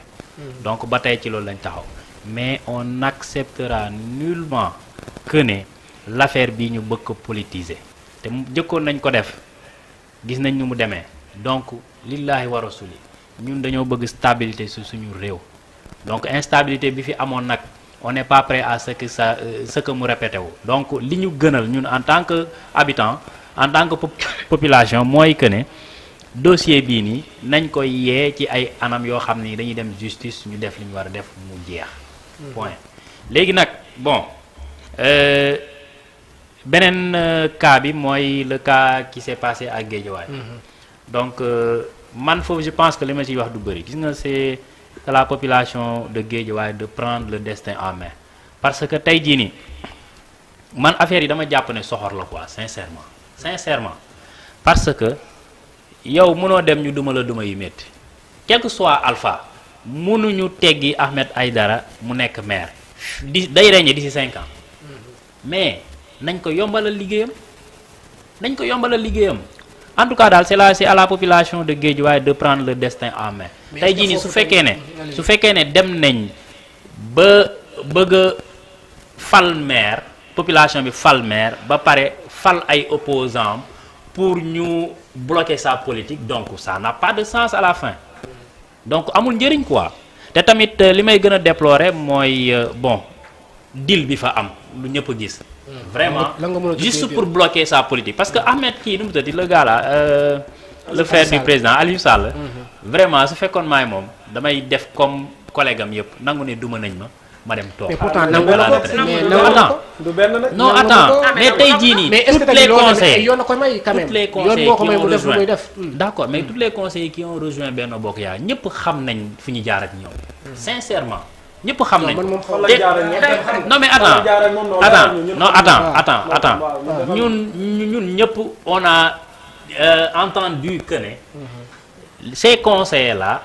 Aliou Sall dafa am fu mu jaar ak ñoom tey jii soo xoolee non attends am na yoo xam ne nii vraiment ñun ñoo nekk ci média bi on l'a tous vu vraiment am na lu ñu fi dégg loo xam ne nii vraiment xam nañ ne loolu moo am te tey jii soo xoolee Aliou Sall ñëw taxaw ak vraiment courage am ak vraiment mel ni ku gagné élection yi quoi mooy wane ne vraiment kii li ñuy taxé nii dëgg la quoi mais conseil municipal moo yor mairie moo yor majorité bi de effectivement moo mais tax tey muy jii bàkku non je parle de la majorité en fait tey jii nii nga Ahmed Aïdara population Guédiawaye bi ñoo ko fal te nit suñ la falee vraiment dañ la war a yombalal sa liggéey est-ce que moom lañ fal la personne de Ahmed. waaw Ahmed c'est le leader de Yewwi Askan Wi non mais ça aussi c'est une question parce que non mais boo xoolee raw gàddu la mooy li ñuy wax xam nga ñoom dañ koy wax le vent de Yewwi à xaw ma nan ñu koy waxee. non mais voilà en tout cas donc non en tout cas conseil kii la conseil président conseil départemental la en tout cas ñëpp xam nañ ne umpale wuñ que ne Ahmed Aïdara moo jiite liste Yewwi Askan Wi ak Guédiawaye donc tey jii nii suñu demee ba fal ko lillahi wa rasuli nañ ko bàyyi mu liggéey. léegi cohabitation bi lan nga jàpp day yombal liggéeyam wala mën na freiner sa politique. non mais c'est sûr que ils vont essayer de bloquer sa politique. c'est sûr parce que tey jii nii parce que tey jii loolu il faut que xam nga lan la c'est parce que juste yéen tey jii ñu ngi war dem say législatif yéen vous espérez tey jii ni ngeen am cohabitation avec le gouvernement mais loolu rek moo xew fële. non mais est-ce que forcément aussi tamit loolu war na mën a ko. ñun luñ bëgg mooy dem ci ay élections libres et parce que doole ji transparentes. tamit ba léegi ça maire bi moo yor doole. gis nga tey jii nii ñun yaakaaruñu corrompre kenn pour mën a accéder à l'Assemblée nationale. dañ ko teg ci ay élections libres et transparentes yoo xam ne c'est notre souhait. c'est notre souhait ñun on espère gouverner ce pays-là en 2024 te tey jii nii le cas des élections législatives c'est un peu similaire c'est vrai mais ba tey jii nii bokkul ñun dañoo gis que ne Aliou Sall ak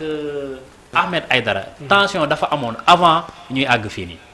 7 ans de tension. donc défaite bi lay bañ quoi donc loolu xam nañ ko ñun ñëpp c'est ça. non mais défaite il faut l'accepter tamit et puisque les élections ont été des élections démocratiques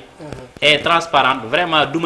may métti trop dañ ko d'accord quoi ñu jàll ci leneen vraiment ci stratégique waaw Aram nañu waxante nag dëgg la léegi lu xew foofu noonu xam nga ko du ma ci ñëwaat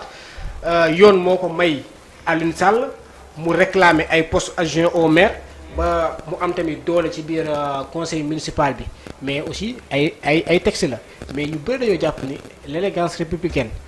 ginnaaw ba mu toogee 7 ans ñu gagné ko moom dafa waroon gën a alléger son successeur kii di Ahmed Aïdara pour mu gën a liggéey comme moom nu mu ko amee woon durant 7 ans mais bu demee tey jii muy def bras de fer di xëccoo kon ça veut dire que moo am na leneen lu mu si namm est-ce que tey jii ni defar ak Guédiawaye moo tax wala tey jii ni empêcher Ahmed Aïdara pour mu mu wéyal politique bu mu diglante ak waa Guédiawaye. ah mais on est en politique.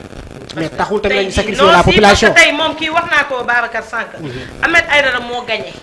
moo ma ni ko est-ce que c'est la personne de Ahmed Aïdara bi nit ñi fal xam nga tey boo xoolee mooy li ma wax te Ahmed Aïdara tey bu nekkee maire Guédiawaye c'est parce que vote sanction moo am. non may ma Aram da nga jàpp ni kon yéen da nga lay sanctionné quoi. non loolu moom man da lay sanctionné. non pas parce que ku ñuy sanctionné mooy ku liggéeyul. kon non moom laa effectivement dama ne la déglu rek. dama ne la xëy na sénégalais yi mere nañ Macky Sall. mais ku liggéey duñ ko mere. non mais attends buñ ne liggéeyul liggéey moom am na ko def na ko. liggéey moom def na ko liggéey moom def na ko. mais dama ne la xëy na sénégalais yi mere nañ Macky Sall. lan lañ ko mere lan. doomu la non yaa ne dafa leer dafa leer mais loolu moo am mere nañ ko peut-être tey jii jàpp nañ ne vie bi cher na. dund gi metti na comprendre man mii dama koy wax tey jii boo xoolee lépp cher. lépp metti kon man ni ma ko jàppee am na ñoo xamante ni man peut-être jàpp naa ko te teewul maa ngi bokk Benno Bokk Yaakaar mais am na ñu nga xamante ni tey jii jàpp nañ ko ci mere nañ ko ci ba tax na ñu bàyyi ko ànduñoo ak moom mais tey jii ñooñu bu yeewi ñëwee ñoom xooluñu kan mooy candidat bi de parce que loolu dafa am ci gox yépp da ngay gis si maire yoo xamante ni ñoom lañ fal te biñ leen génnee c'est la ñuy soog a xam ne ñii ñooy maire yi xamuñu leen kon pour revenir que ni duñu la personne ci boppam moom la askan wi voté mais yeewi ci boppam lañ voté waaw kay léegi pour revenir tey jii pour Ahmed Aïdara bu gañe woon non da nga gañe mais amul majorité waaye léegi tey amul majorité mais gañe na mais amul majorité mais conseil municipal majorité boo non déglul conseil municipal bu Guédiawaye ñoom Ahmed lañu voté dem li may wax journaliste opposant baa ngi c'est ça loolu yow opposant non mais Aram taxawal waa Aram taxawal mais taxawal mu recadré un peu le débat dem tey jii ni certes li nga wax noonu peut-être am na fenn fu ñu ko gisee yooyu ay cas yu exceptionnel la mais Sénégal yëpp wala askanu Guédiawaye am nañu maturité boo xamante ni ñoom xam nañu kan la ñu war a voter. kon lu tax amul majorité. attends majorité ci ville de non Guédiawaye conseil municipal moom dama lay wax majorité boo amul majorité non attends xam nga la ko defal ma la ma leeral la xam nga tax amu ko parce que dañu wax ville boo ko déggee mooy ay commune a nekk ci biir Ahmed mën naa gagné ville de Guédiawaye waaye mën na ñàkk ay commune looloo tax amul majorité dama waaye léegi kaa ma xool benn affaire waaye léegi même ma yeggali non même ma yeggali non déglul commune yi taxaw rek ma wax la maanaam il faut nga am benn nombre de voix bi pour mën a dem nekk commune dem ville exemple non avec 6000 voix 6000 voix d'écart non xaaral ma xam nga 6000 voix mais dañuy dégloo ma expliquer leen fan laay waxee man allez-y maanaam dama ne la tey ji boobu si conseil bi laay wax man instant yi ci conseil bi laa nekk fu mu nekk nii dama ne mën nga nekk conseil bu commune te doo nekk conseil ville n'est-ce pas léegi tey jii xam nga commune bi ak ville bi ça n'a rien à voir léegi tey jii Ahmed ville bi la gagné mais gagnewul commune yi waaye léegi xaaral ma yeggali non attends mais foofu laay waxee mais bu bàyyee dinaa yegg si donc dama la bëgg a expliquer que ni majorité bi nga xamante ni moom mooy siège mooy conseil municipal bi Ahmed gagné wu ko man foofu laay waxee ak yow parce que tey jii bu ko gagné woon coow loolu am jour boobu du am te aussi. pourtant si gagné na ko non même ma yeggali. gagné na ko non non non. il a eu 39 non. déedéet 32 je pense en tout cas. non 42 la wala genre affaire yooyu noonu. mais moo gagné. non non non. je pense 2% la la 48% contre 46%. mais 86 postes de conseil municipaux Aïdara a obtenu 39 Aliou Sall 37. ñaar yooyu mu ko ëppale ñaar yooyu fera toujours la différence. non mais xam nga même bu nekkul majorité absolue comme ni nga ko doon yegg majorité. non majorité bi pour nga am ko il te faut je pense 42 conseillers pour nga am majorité non xaaral rek. gis nga loolu moo am si gox yëpp. tey jii bu fekkoon tey jii Ahmed dafa ñëw am majorité bi coow loolu am jour boobu du am comprendre donc moom Khalifa Sall kii nu mu tuddati. Aliou Sall aussi bu ñu fàtte ne que ni amoon na droit toog foofu parce que c'est un conseil municipal. non amoon na droit toog foofu comprendre donc pour man xëy na Ahmed dafa xamul dafa naanul système bi en fait. kooku aussi waaye yow tam aussi bu fekkee da ngeen may poser question tam ba pare di ko dem bàyyi ko mooy li may wax nee naa la yow journaliste opposant dem bàyyi ko léegi Macky Sall moo fi non man sànq nee naa man certes que dama bokk ci mouvance su Benno Bokk Yaakaar mais man tey sama leader muy Seydou Diouf ma ngay nuyu au passage bu bàyyi woon Macky Sall tey ma bàyyi Macky Sall. pour wax la gëmoo président Macky Sall ko. gëmuma ko en fait Seydou Diouf laa gëm. ah loolu en direct la. non en direct la dama koy wax ay j'assume. non man j'assume ah. mais loolu pour revenir ci li ma la wax dama ne.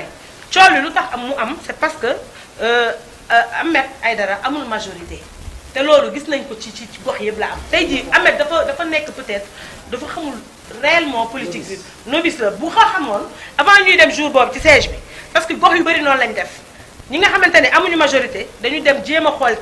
yeneen conseils yi jéem a def du presque pas. kon yaa ngi may rejoindre. non fépp la am. kon mu ngi may rejoindre fépp la am. kon yaa ngi may rejoindre. yeewi def na ko. non yeewi def na ko. non yeewi def na ko yow tam bu ñu werante. yeewi def na ko parce que gisuñu ko non man dama ne direct laa nekk et j'assume fépp la am tey jii yeewi bu amul majorité benn gox day jéem a dem xool conseil yi nga xamante ne mën na liggéey ak ñoom mu jéem a ñu teg ay yeewi yorul xaalis boobu dinañ liggéey ñoom non affaire bi du joxe question de xaalis exemple président commission yaa ngi fi adjoint au maire yaa ngi fi affaire bi du xaalis rek la moo tax yéen waa Pastef ngeen bëgg a jël lépp def ko xaalis tey jii mën nañ discuter mën la tey jii kat boo ñëwee rejoindre ma bokk ci sama kii dinaa la jox exemple benn di nga am président commission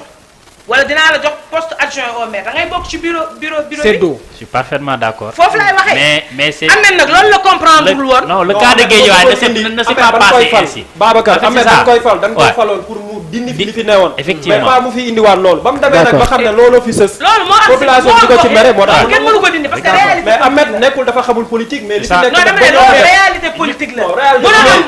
bàyyi leen réalité politique pas majorité mënoo doxal conseil municipal. non bàyyi leen réalité politique. mën nañu jàpp yéen da ngeen taxaw pour fokkati wala la volonté populaire. non effectivement c'est ça parce que ñoom man dama jàpp ne tey yàlla mooy nit mooy far yàlla mooy far. tey jii bu fekkee gagné nañ ko nañu am grandeur nangu ne gagné nañ leen comprendre nga mais aussi bu ñu ñëwee ba fi nga xamante ni moom mooy bureau municipal bi tam nañ ko jaarale ci yoon. déjà Ahmed Khalifa li mu def c'est pas normal parce que ku xam ne préfet ci gox moom moo fa représenter le président de la république préfet wax na mu arrêté ko dagg ko nde ko noppil loolu déjà c'est pas normal si koo xamante ne nee nga maire nga def loolu déjà c'est pas normal. deuxièmement préfet yow yaa ngi budde salle bi ne na ngay génn salle bi nit ki ñëw préfet am na droit ne adjoint bi kaay toog ñu yeggali cérémonie bi parce que quand le maire n'est pas là premier adjoint bi war na ko mën a remplacer. moo fa am cafouillage moo fa am doo ko jël këpp premier autorité foofu mooy kan Ahmed Aïdara ba nga nekkee Ahmed Aïdara. Ahmed Aïdara premier magistrat. Oui, c'est lui qui préside la séance. waaw mais d'accord mais dama ne la tey préfet kon rôlam bu jour boobu lan la fa war. ok man nag dama si am beneen njàngat ah. léegi yow kii daaw. tey jii nii waaw xam naa dañu ñuy wax sa jàngat mais surtout ma tey jii nii l'aspect surtout juridique ñu bëri dañoo jàpp ni y a des manquements ci textes yi même si y a eu des réformes. tey jii nii est-ce que gënul encore ñu gën a xoolaat textes yi ni ñu ko tëggee parce que loolu moo ñu indi lii yëpp. c'est vrai wax nga dëgg parce que y a des manquements. on évitait le pire pour tomber dans le pur. parce que lañu doon bañ affaire de corruption affaire de jënd. parce que avant les élections il y avait une réforme. Désormais, le maire est élu au suffrage universel. Avant, c'était un suffrage universel semi-direct, pour ne pas dire indirect. Quand légui, si on élit le maire, on sait que qui est élu le maire. Donc, Guédiawaye, ils ont élu Ahmed Aïdara. Maintenant, le maire est élu par a le droit à un bureau. L'article 110 du Code des comptes électoraux, le maire peut élire ses adjoints. Mais le Sénégal, lui, outil le mot il y a l'affaire de manque de majorité là, c'est figé, c'est absolu. Non. Peut-être qu'il n'avait pas la majorité le jour de la mise sur pied du bureau. Mais vous n'avez pas il faut que vous fassiez majorité. Parce que c'est l'intérêt de Guédiawaye qui prime surtout. Quand on a qui fait des propositions, à quelle fin? C'est que nous avons droit à l'initiative. Il y a une majorité depuis toujours commission vote break. Durant toute la vie, ad vitam aeternam, tout le processus 5 ans, gars ils croisent les bras. Le sang ne profite à personne. Mais mais attention, Khalifa Sall avait gagné l'élection à Dakar, mais il faisait partage de pouvoir adjoint maire et ça l'a pas fait travailler. Il y a des adjoint maire qui ont bloqué. Non, c'est la collégialité. Nous avons des lignes de génie, nous avons des cours de génie. Il a des projets ambitieux pour Guédiawaye, donc il faut voter. Après, il faut les appeler. Parce qu'au niveau local, la majorité, c'est le jeu des alliances. da ngay jël ay alliances ñi pour développer parce que bu ñu yaakaaree ne bu ñu croiser les bras bañ a voter projet de loi yi ça day yàq Ahmed Aïdara non non parce que les gens sont là on est dans le pays de l'égalité les textes sont très clairs donc c'est pas Ahmed Aïdara qui bloque c'est eux qui bloquent il faut que les gens fassent attention texte yi dafa clair donc ñoom mën nañu liggéey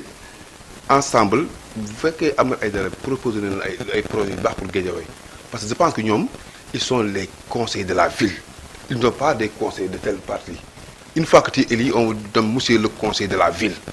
donc vous devez travailler pour la ville de Guédiawaye. donc ñii di ragal ay délégation spéciale yooyu yëpp loolu. non délégation c'est pas aussi facile. donc il faut que mu am benn impossibilité de travail il faut qu'il y ait des crises il faut qu'il y ait des manquements graves. Dame avec cette situation bu nekk Guédiawaye. waaw si yan anam nga leeralal ñu loolu nga mën a ko mbokku téléspectateur si yan anam la ñu mën a dem ni mën a tey jii nii mairie Guédiawaye ville de Guédiawaye day dem ba ñu def ko délégation spéciale si yan anam. ak délégation spéciale dafa am ay conditions yu claires ay manquements graves ay fautes ay yu bëri. fragiliser la bonne marche de l'institution. te yooyu ça doit faire l'objet d'un rapport détaillé soumis au président. da nga ñëw observer ay scénarios yu ndaw nii rek ay ñaari gars yi xeex conseil municipal la ñu non non manquement yi dañ koy constater au niveau de la mise en œuvre dans l'organisation et dans le fonctionnement du conseil municipal. xool na vraiment lii ça ne peut pas prospérer ça ne peut pas aboutir dans ce cas les experts vont faire des rapports ils vont soumettre ça au président de la République. am na jubóo am na. jubóo day am sax parce que je pense que ñoom ñëpp di bokk Guédiawaye xamante nañ parce que le groupe c'est pas un groupe homogène c'est un groupe hétérogène. parce que ñii dañoo bokk yeewu ñi bokk yeneen parti te ñooñu aussi yeewi ak bennoo rek. waaw am na yeneen cas wala Sénégal très bien te ñooñu aussi. lu ñu bëggoon am nañ ko. da nga bëggoon ay adjoint maire yooyu jox ngeen adjoint maire maintenant ce qui reste le travail. maanaam guerre politique lañ nekkoon instant. voilà loolu nag mooy. léegi nag tout à l'heure maa dox naan la on évitait le pire pour tomber dans le pire. effectivement parce que quand on élisait le maire pour si fa dañoo bëggoon kenn du corrompre kenn. parce que bu ñu jógee da ngay far benn conseil municipal waaye ñëw bëri xaalis ñëw jënd conseil yëpp ñu fal ko maire. ñu ne loolu nag baaxatul. léegi citoyen population bi automatiquement day xam kii lay élire maire. te lu am solo ñu def ko si scrutin direct majoritairement si kaw. mais on doit aller en profondeur dans la réforme. prochainement même les adjoints maires dañ koy boole si loi bi. kon nag yow doole na faa di nga xam kan moo war a nekk adjoint maire kan moo nekk. mais adjoint yi rek ñooy voté. conseil municipal du adjoint maire yi rek ñooy voté. waaw non loolu loi mën na ko permettre loi mën na ko. non moom à chaque fois damay dégg ci waxam day focaliser wu ci les adjoints. non dama bëgg jox exemple. xam nga bu voté citoyen adjoint yi rek ñoom ñooy voté. non non pour élection conseil bi laa wax mais nag léegi population bi ñoo koy jël en charge loolu laa bëgg a wax le dernier mot revient au peuple ku mën a fal maire war a mën a fal ay adjoint. non xam nga léegi majorité boobu may wax sànq. fan lay kiiwee xam nga comme tey jii nga am 14 candidats exemple boo xam ne buntu bi yeewi et cetera. comprendre nga mais léegi tey jii bu fekkee buntu bi dafa am 5 conseillers Benno am 12 conseillers yeewi am 10 conseillers donc foofu mooy problème bi. mooy tax kii am conseil bi kii am moo tax tey jii yow mën nga gagner te doo am majorité bi. dëgg la comprendre nga. effectivement loolu mooy problème bi. d'accord Sall daanaka après ñu jàll si kii. donc daal li ma gëm mooy xam nga texte bu parfait amul fenn les textes sont perfectibles boo demee ba mettre à l'épreuve nga xam ne lii am na blocage lii na yee lu ñu bëri beneen yoon bii def réforme ñu gën a xóotal réforme. jàpp nañ fii balaa élection di ñëwaat. fii ak 5 ans xëy na sûrement que. ci indi ay réformes. dem. acca tey jii nii situation Guédiawaye. maa ngi gis ngay tàngal ni ak arab noonu. tey situation bu fa nekkee gis nañ ko mu mel ni am na ñoom dañu ko jàppee blocage am na ñooñu jàpp ne tey jii nii guerre politique la woon warul tax tey jii nii Ahmed Aïdara mën a perte doole bu mu am ci mairie bi à chaque fois bu bëggee liggéey na liggéey comme ni ko Dame waxee léegi à chaque fois ñoom dañuy jàpp ni intérêt Guédiawaye moo nekk ci kaw loolu la ñu war a gën a moom la ñu war a teg sur la table pour jëmmal Guédiawaye tey est-ce que yow ànd nga si loolu wala gis nga ni jusqu'à présent Benno Bokk Yaakaar dañoo jóg pour freiner kii di Ahmed Aïdara. waaw Malcolm man balaa maa dugg ci loolu sax damay daw def rappel bu tuuti ñëwaat. Ahmed Aïdara bi mu gañee dafa teel a am gaieté politique. lu tax parce que xamoon na ni ki muy janoon kooku kenn du ko duma mel ñoom da ngay duma waat. ponkal la de ponkal la waaw ndax cas bi dafa wute kooku dafa nekk rakku président. benn ñaareel bi foofu Guédiawaye mu am woon fa ay investissement yu rëy ay chantier yu ngand yoo xam ne lépp boo ko dajalee dafay ëpp 5 milliards day laal sax à peu près 10 milliards donc loolu du ko ñàkkee noonu Saliou Sall dañ ko tuumaloon BBC daf ko tuumaloon ne daf fi jël xaalisu Sénégal bu toll ci 4000 milliards. donc bu perdre mairie bi day mel ni population bi dafa gëmoon loolu dankoon fanaanam doon xaar occasion pour fayu ci moom. parce que sénégalais yi ko doon wax mu ne sama 400000 sama 400000 est-ce que nekkul kon vote sanction bi Aram doon wax da koo jaawale waaye vote sanction bi man su ma doon gëm ne vote sanction dama naan 400000 la gars yi jotul moo tax ñu ne nañ ko 400000 ca urne ya man loolu laay gëm. 400000 yi Guédiawaye non wóoruma nag non peut-être waa Guédiawaye ñoom dañ ci profité pour fajaale mer waa réew mi yëpp man loolu laa ko jàppee entre guillemets wóoruma nag mais ki nga xam ne mooy Ahmed Aïdara dafa teel a maanaam kontaan teel a dem si fële famille liggéey seen TV Zik FM na leen way man léegi may maire bi gars yi di ko remercier mu ne tàllal naa mooy novice bi may wax rek. non du novice du novice loolu dal na fi ku ne fii dal na fi ku ne gis nga bul jaru may dugg ci président Macky Sall après nga naan dama je suis opposant pourtant maa ngi dal ci kaw Ahmed Aïdara waxoo léegi ne je suis pas daa kontaan ci yow ak yow kontaan d'accord léegi gis nga kon ne Ahmed dafa par exemple dafa sous-estimé kii ñuy wax Aliou Sall te Aliou Sall daf ciy profité gis nga Aliou Sall bi muy dem campagne xam nga ñan la boot Néné Fatoumata Tall ministre de la jeunesse ñoom Aïssatou Sow Diawara nga xam ne moo nekkoon mairie golf boo ko gañee daanaka bu la neexee nga ne am nga benn tànk ville jël Racine Tara nga xam ne mooy DG RTS mu jël ñooñu ponkal yooyu président Macky Sall daf ci am ñoom ne moo weñ seen loxo directement laa la wax ku ci mel ni Néné Fatoumata Tall dafa bëggoon mairie golf donc mu ñëw roofu ci ginnaawam Aliou Sall le candidat sur le maire bu yaatu vraiment def connexion politique bu am solo ci ginnaaw mais kooku boo ko dumaa Aliou Sall da nga duma non seulement ñi ministres yi da nga duma DG RTS da nga duma ñeneen ñi nga xam ne jaru may tudd seen i tur ak le président parce que président xaalis bi mu def ci BRT pourquoi mu def ko c'était pour benn instant mu gën a dooleel rakkam ji lu tax mu def jumaa ju ngann googu nga xam ne biñ koy inauguré jarul ma fay jaaraat dañ doon génn dugal ay sabar ci biir jumaa ji gars yi di ko kaas donc yooyu yëpp ak tali yu bees yi nga xam ne dugg na biir Guédiawaye surtout mairie bi nga xam ne mooy mairie Guédiawaye sa waay plateforme bu bees la bâtiment bu bees tàq la bul xam ñaata milliards la jar mais loolu boo yeewee Aliou na ko grand bi sa biir bi dootul dugg ci biir mairie bi mais nan lay def mais est-ce que du choix bi le président def ci nga xamante ni moom moo choisir ay candidats am aussi loolu bokk na ci kon da nga may nangul ne président Macky Sall même élection bi Aliou Sall ñàkk Guédiawaye moom loxoom mu nga ci biir kon Ahmed Aïdara duma waale na ko léegi ko sanction boobu noonu Macky Sall am na ci wàll ci li nga wax nii laay rejoindre parce que moom moo def le choix de ses candidats et c'était pas normal gox kon ka même Guédiawaye affaire de gox la du président moo ko war a tànnal bopp yow tey jii nii gisoo Aliou Sall Guédiawaye gisoo Aliou Sall mu nekk candidat non mais dama ne xam nga gox la waaw maanaam boo xoolee yeewi bi le vent de yeewi a soufflé partout loolu la ñuy wax moo tax ma ne la choix est-ce que du choix bi nga xamante ni président moo ko mais fii ñuy wax Guédiawaye pas au niveau national loolu ci gox yëpp la ko def non da ngeen a bëgg a jël défaite yi nga xam ne moom ngeen am ngeen bëgg ne waaw président Macky Sall yi mu tànn bëgg ko ci président Macky Sall réew yi mu tànnal ay gox yi nga xam ne moo fa tànn ay candidat ñooñu bañ gañee da ngeen ne mut da ngeen ne le choix est bon léegi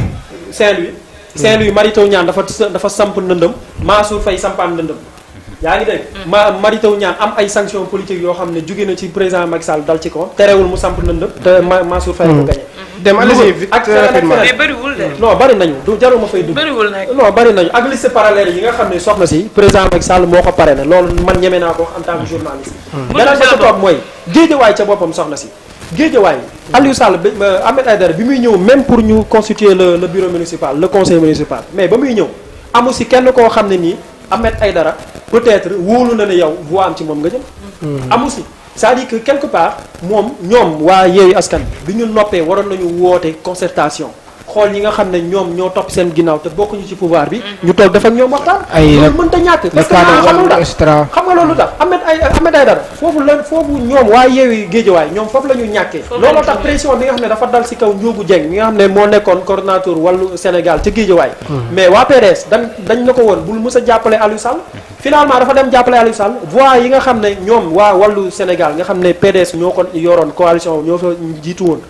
ñoom danoo dem jàppale Aliou Sall effectivement parce que gisuñu benn occasion peut-être occasion politique boo xam ne ci gëm sa bopp oui pourquoi parce que waa ji nga xam ne mooy le nouveau maire de Guédiawaye ñu koy wax Ahmed Aïdara mais amul peut-être benn assortissement wala benn amortissement politique bu mu teg seen kanam ñu mën a xam ne kii bu toogee donte ñoo nekk sa ginnaaw dinañu may cër ñu mën a am surtout benn vécu politique am benn situation dafa moom erreur politique la Mbaye loolu foofu lañ ñàkkee te Aliou Sall il a su profiter de cette situation boo gisee dafa dem sampaat benn mouvement wu tudd renfort nee na ce sera un parti politique national dana ci jàppale Macky Sall te dana ci xeex ak ñëpp ñi nga xam ne dañ koo wor danoo xeex président Macky Sall te ñi nga xam ne hypocrite dina jaar sa kaw loolu la ko waxee dina jaar sa kaw te lii dafay politique la et puis de confiance la boo xam ne dafa am ci koo nga xam ne mooy Aliou Sall xam nga dem daal la foofu temps bi non fa laay xojee sawaay ñi may man nag ma ñëw gis nga xoolal Vito may tuuti ma ñëw gis nga Aliou Sall dafa toogoon ci di nelaw Guédiawaye xam nga projet bu mu bëgg mais Aliou Sall Guédiawaye la mu fa dugal ci ay milliards am na dëkk yoo xam ne amuñu ko ba ci Rufisque nga xam ne ni par exemple on parle de 7 milliards de budget à peu près Aram di je parle sous le contrôle d'Aram Rufisque ñu ngi wax plus de 7 milliards mais Rufisque amul institution yi wala investissement ya fa ne Guédiawaye lu tax mu am loolu moom Aliou Sall seetaan naa ko 2S ci biir campagne bi ci janvier bi mu toog mu ne am na lu bari loo xam ne def na ko biir Guédiawaye c'est grâce au président Macky Sall kon nag moom Ahmed Aïdara na xam dara Aliou Sall du ko may dara dama koy wax mu leer te lenn naa la ko wax remaniement mu ngi ñëw entre guillemets man du ma bett bu président Macky Sall jéemee xool nu mu tënkee Ahmed Aïdara ndax non dina ko jéem a oui parce que lu tax mais mën na na gis nañ fi Bamba Fall ka Bamba Fall dafa bett ñëpp Ahmed Aïdara waxuma traître la waxuma transhumant la mais ci biir discours am nee na maa ngi tàllal loxo président Macky Sall maa ngi tàllal mais non c'est normal en tant que président il va président Macky Sall bu ko neexee mu ne la yow kaay ma def la ministre conseil jàppale la ci projet yi nga doon d'accord loolu moom gëm nañ ci am lu leer loolu xam naa yàggatul quoi bientôt xam naa lu ñu cërale si waxtu jeex na mais on va juste terminer avec benn sujet boo xam te ne c'est au niveau un tout petit peu international ñu def ko tour de table balaa ñoo tàggatoo ñu ngi may fàttali si waaris ñu ngi may xamal ne temps bi lu si des en tout cas bëreetu wala jeex na sax mais duñu ñëw ba fii mooy la Proxi TV télé bu la jege di la woon sa bopp donc tey jii nii bu ñu demee bay waxtaan si actualité il faut que aussi tamit ñu waxtaan si lépp loo xam ne en tout cas soxal na Sénégalais yi Mbaye ñu dem fële ca Ukraine bon bii pas dama ko ne Ukraine mën a di si wax gis nañu situation bu fa nekk ba léegi mu mel ne tey jii nii entre jàmbarloo entre réew mi di Ukraine ak réew mi di Russie ñu gis ni en tout cas jàmbarloo yu tar booba ba tey waaye ñu gis loo xam te ne daf ñu xaw a bett tuuti ñu gis ni tey jii nii ambassadeur Ukraine bu nekk fii Sénégal dafa daal di woon posté si fële seen page Facebook officielle dañoo nekk di recruter lu toll ci 36 sénégalais yoo xam te ne dañoo war a jug pour ñu postuler pour ñu daal di leen jàppale ñu daal dem Ukraine pour daal di dooleel seen ay jàmbar fi ne pour jàppale leen si xeex bi mu nekk loo xam te ne nag jur na coow bu bëre ba tax na tey jii ni ministère des affaires étrangères bu Sénégal yéegu ko tinu ko mais bu mu ko laajtee ñu dëggal ko ni ñoom ñoo ko def mu indi coow bu bëri du ñàkk ni yéeg na ko ci information yi tey jii nii bu ñuy wax diplomatie est-ce que tey jii nii loolu lu war a jaadu la en tant que réew boo dafa nekk ci guerre di recruter nit à travers des réseaux sociaux. Bon, vraiment damay tàmbalee déplorer la situation actuelle qui se passe entre Russie ak Ukraine.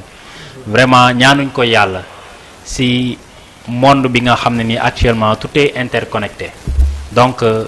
situation boobu noonu am Russie nañu leer que ne dina am ay impact économique yoo xam ne dina laal sax Sénégal parce que tey jii soo jëlee 30% des exportations mondiales de blé ñun ñi nga xam ne nii tey jii ni mburu la ñuy dékkee di ko añee di ko reere tey jii ni Ukraine ak Russie ñoo ko téye donc impact yooyu c'est très important maanaam bon day répercuter si ñun donc tey jii ni ku toog xëy na en quelque sorte ne du ma ci dugg sax sama yoon nekku si pas dugg sax mais au moins nga déplorer ko en quelque sorte léegi bon à ce qui concerne la sortie de l'ambassade Yuri xawma nan turam bi dafa xaw a jaxasoo vraiment man bon j'ai aimé quand suñu ministre bi woo ko bon pour leur dire de retirer ce communiqué vraiment parce que loolu c'est en violation de la traité de Vienne l'accord de Vienne qui mooy bi ñu signé pour les relations diplomatiques loolu moom warul woon am sincèrement il ne devait pas recruter parce que tey jii nii Sénégal dafa nekk ci digg bi on est ñu ngi Russie ñu ngi ànd ak Russie parce que am nañ ay relations diplomatiques ñu ngi aussi ànd ak Ukraine parce que am nañ tamit ay ambassades fii nii ci biir donc loolu day mel ni tey jii nii nga recruter des Sénégalais ñi ne dañuy dem guerre ji pour Ukraine fële nit ñi ñeneen mën nañ fa génne ne dañuy dem jàppale ji Russie bon vu que gis nañ que ne Russie moo am doole ji mais loolu moom vraiment c'est quelque chose à déplorer vraiment et diplomatiquement tamit bon c'est pas quelque chose boo xam ne ni ambassade bi waroon na ko def sincèrement mais tamit bon di saluer tamit taxawaayu Sénégal au niveau des Nations Unies. Vraiment parce que tey jii nii ñëpp voté ñi jël part ñi d'accord ne dañoo war a sanctionner la Russie yow nga taxaw ne da ngay bokk ci les non alignés neutre ci kii bi je pense que c'est quelque chose boo xam ne nii sénégalais yi vraiment ci réseaux sociaux yi sax ñu ngi ko doon kaas naan Macky bu mu wax ci problème bi vraiment. est-ce que donc saa yi bombe nucléaire yi kiiwul de vraiment. Aram Diop tey jii ni situation boobu xew comme ni nga ko gisee mais n'empêche tax gis nañ ne ay sénégalais jotoon nañ am na ñoo xam ne jotoon nañ si bindu pour daal di wuyu boobu appel am na sax ma toog am na ñoo xam ne yoo jàpp ne xëy na dëkk bi moo amul liggéey la moo tax gars yi bëgg soobu si loolu en même temps aussi tam bu nekk seen bon ngeen nekk si mouvement présidentiel bi tey jii noo leen mën a jàngatee loolu. am naa mouvement présidentiel bi tam sonn nañ ñu daan leen ko daal. non lu ñëw yéen la bon comme ni ko Babacar waxee rek dañ koy déplorer dañ koy ñaawlu ndax li ñuy wax rek lu dul jàmm ko gën donc te aussi war mën na am ay retombées yoo xamante ni moom wax na ko sànq su sama mbokk njaayeen ñi nga xamante ni mburu la ñuy dundee blé bi ñu bëri xam nañ ne blé bu baax bi surtout bu baax bi nga xamante ni moom lañ soxla moom mu ngi jógee foofu donc loolu yëpp mën na indi ay kii yoo xamante ni après ay jafe-jafe lay doon déjà ñu ngi naan dund gi dafa cher boobaa mburu mi dina gën a yokkaat parce que blé bi du ñëwati donc loolu yëpp li ñuy wax rek mooy ñu def le tout rek ba xool nan lañ ko indiwaatee jàmm ji xool yan tànku jéego lañ ciy doxaat ba jàmm mën a revenir aat donc ak jeunes yooyu aussi dama jàpp ne peut-être que dañu xamul parce que kaay xeexi parce que désespoir dañoo ñàkk non jàpp ma ne désespoir sànq am na ku ko wax ci waxtaan bi ñu doon waxtaan sànq léegi est-ce que fooguñu ne porte la pour mën a dem beneen dëkk peut-être man dama jàpp ne dañu xamul en fait dañu xamul parce que kaay nga deewi loolu mooy kaay nga deewi parce que gaw ma ne jeunes yooyu am nañ formé nañ leen ba ñu war a mën a dem def guerre boobu donc je pense que ni bu ñu demee ba valider c'est parce que peut-être dañu réer dañu xamul wala ñu bëgg ko def porte de sortie bu nga xamante ni tey xalaat nañ ne bu ñu yeggee foofu dinañ mën a dem beneen dëkk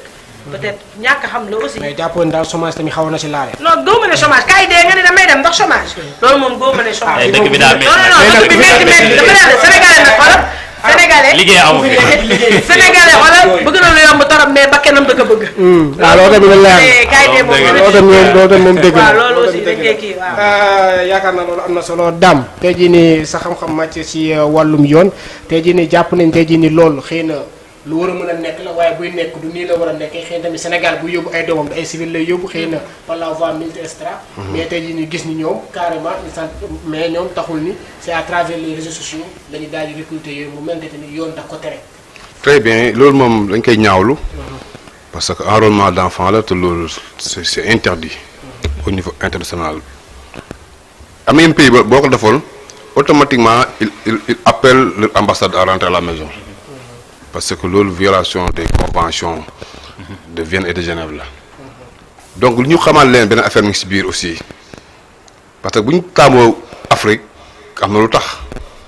peut-être ici y a la pauvreté y a le chômage parce que ba loo xam ne dañu naan en Afrique les jeunes ne vivent pas ils survivent kii survivre moom boo ko woowee na ko kaay dem day dem ah am na xam ne dañu naan ma sama dund gi dee moo gënal.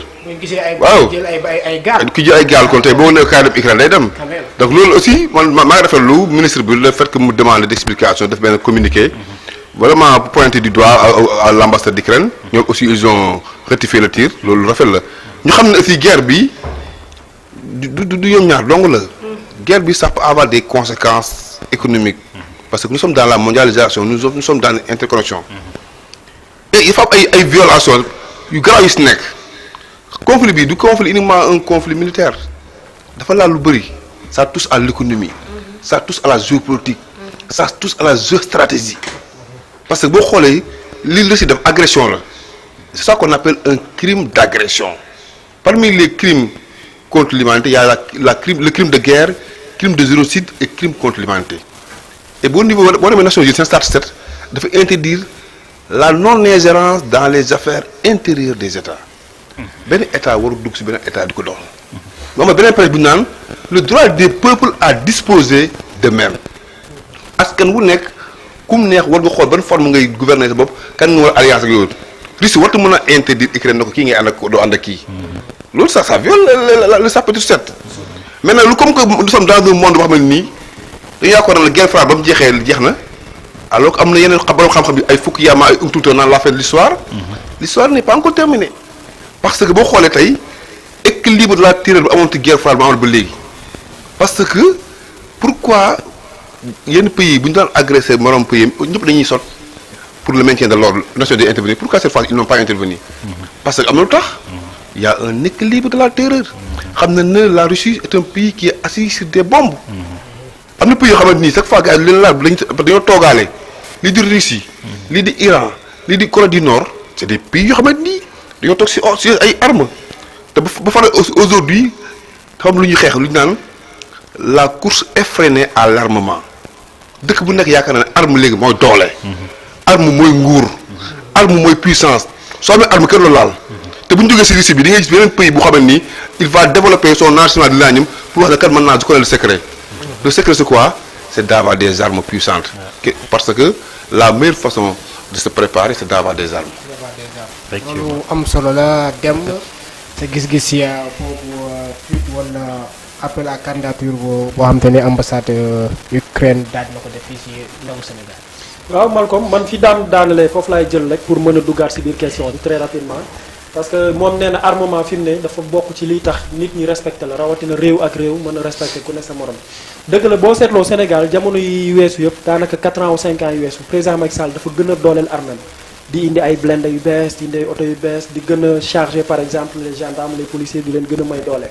gars yi noonu wax naan population bi taxoon xëy na moom sóoroon na ne terrorisme bi gën na jege si suñu réew mi te ñëpp ñu ngi naan non Sénégal réewum jàmm la yooyu du fi am alors que tamit dëgg la loolu mooy baatin bi waaye saayir si da ngaa war a fexe ba ku la gis ci saayir te gëmul yow li nga gëm mu mën laa ragal ci say arme kon côté boobu nañ ci santaat président Macky Sall loolu nag bu mu ñu ko dóoree ñun askan bi bu mu ñu ko gaañee donc pour dugg nag ci Russie ak Ukraine rawatina Ukraine sax laay ñëw parce que mooy question bi ndax seen ambassade bi nekk fii Sénégal rawatina seen ambassadeur bi dafa bind lettre ne gaal gi ibbeeku na train bi ibbeeku na léegi ku mën nga ñëw loolu dafa peut-être moom dafa actualisé wul ay données parce que bu xamee Sénégalais léegi ni mu bëggee toilette sañse mu bëgg a toog yor snapam di photo yor iPhone am bu rafet comme suñu DG yeeg gars yi ci biir télé bi fii proxy mais kooku boo ko nee kaay xeex juróomi téeméer yi muy am fii si réew mi ak jàmmam moo ko gënal fop même y a eu des gens yoo xam te ne bindu nañ non ñi bindu xam nga loo gis rek dina ñoo xam ne ñoom dañuy bëgg a taxawaayu Sabadola maanaam taxawaayu guerrier damay dem loolu mënta ñàkk loolu gis nañ fi Barça wala Barça gis nañ fi ñoo xam ne sax dañ doon dem aéroport bi Léopold Sédar Senghor bu Yoff di dugg ci biir avion yi di xool nu ñu demee kaaw ba yooyu xam nañ ko fi mais bii situation bi ministre des affaires étrangères bi nga xam ne mooy Aïssata Tall moom fit bi ko tax a may fit bi ko may sax laay wax mu mën a janoo ak naataangoom boobu wax ko ne ko lii xewul suñu réew parce que xam na ne sénégalais duñ ko nangu benn ñaareel bi ñun on est équidistant ak la xew Russie ak Ukraine ñoom ñoo la gën a xam ne Ukraine day xool ay alliés day lamb rek ambassadeur bi li mu def c'est très normal c'est une communication day lamb day xool yéen dëkk ñoo pare oui day xool fu mu nooyee parce que ñoom dañ néew doole France lañ dugal ci coow li ak États-Unis mais danoo daw ba leen fa léegi Ukraine nag xam na ne ñàkk na ces deux gros alliés wala ces deux grands forts muy États-Unis ak France mais day daw xool ay dëkk yu mel ni Sénégal nga xam ne peut-être bu woowee Macron ñu déglu ko mu xool fu mu fa jaare mais situation yi mënta réussir fii ndax Sénégal moom booy tu compter ña nekk Ukraine doo compter 1 million yu mat bu doon yeneen dëkk yi sax ñu xaw a laam-laamee donc kooku moom ambassadeur bi benn côté dama koy comprendre parce que day wut doole day wut réew mu àndal mais benn côté dafa xamul li xew suñu réew mi bu ko xamoon dina xam ne ñii bu leen Russie woowoon sax duñ dem waxuma la ak Ukraine loolu yaakaar naa am na solo toujours comme chaque soir pertinent ki moo tax may am mbégte bànneex di feggo moom si émission bi ak suñu ay gan donc c'était votre émission question de l'actualité ci biir fii bi la Proxi TV waaye xam naa fi te da ma koy may tuuti rek ma bàyyi gars yi tàggatoo parce que loolu moo gën a jekk xam nga vraiment mu nekkoon mbégte bànneex bu ñu am fii daal di leen wóolu fii ñuy sécuriser waxtaan bu am solo bi te yaakaar naa mbokku téléspectateurs ak internautes yi en tout cas daal na leen jaajëfal te kontaan nañ ci waxtaan bi en tout cas xam-xam daal na ci génn Aram Diop. may am mbégte bànneex di la recevoir fii si kër gi. di la bàyyi nga tàggatoo mbégte partagé comme on dit. donc ñun aussi maa ngi leen di jaajëfal bu baax a baax di am contenté aussi ñëw si plateau bi bokk kook sama naataango yi di wax rek que ni xam-xam laa fi jëlee en fait. waaw donc di jaajëfal aussi ñi nga xamante ni ñoom ñoo ñu doon suivre ci Facebook bi ak ci YouTube bi di waxaat aussi bonne fête. jigéen ñi parce que ñu ngi seen mois ñu ngi leen di sargal bu baax a baax. d'accord yaakaar naa loolu am na solo Babacar Mbaye jóge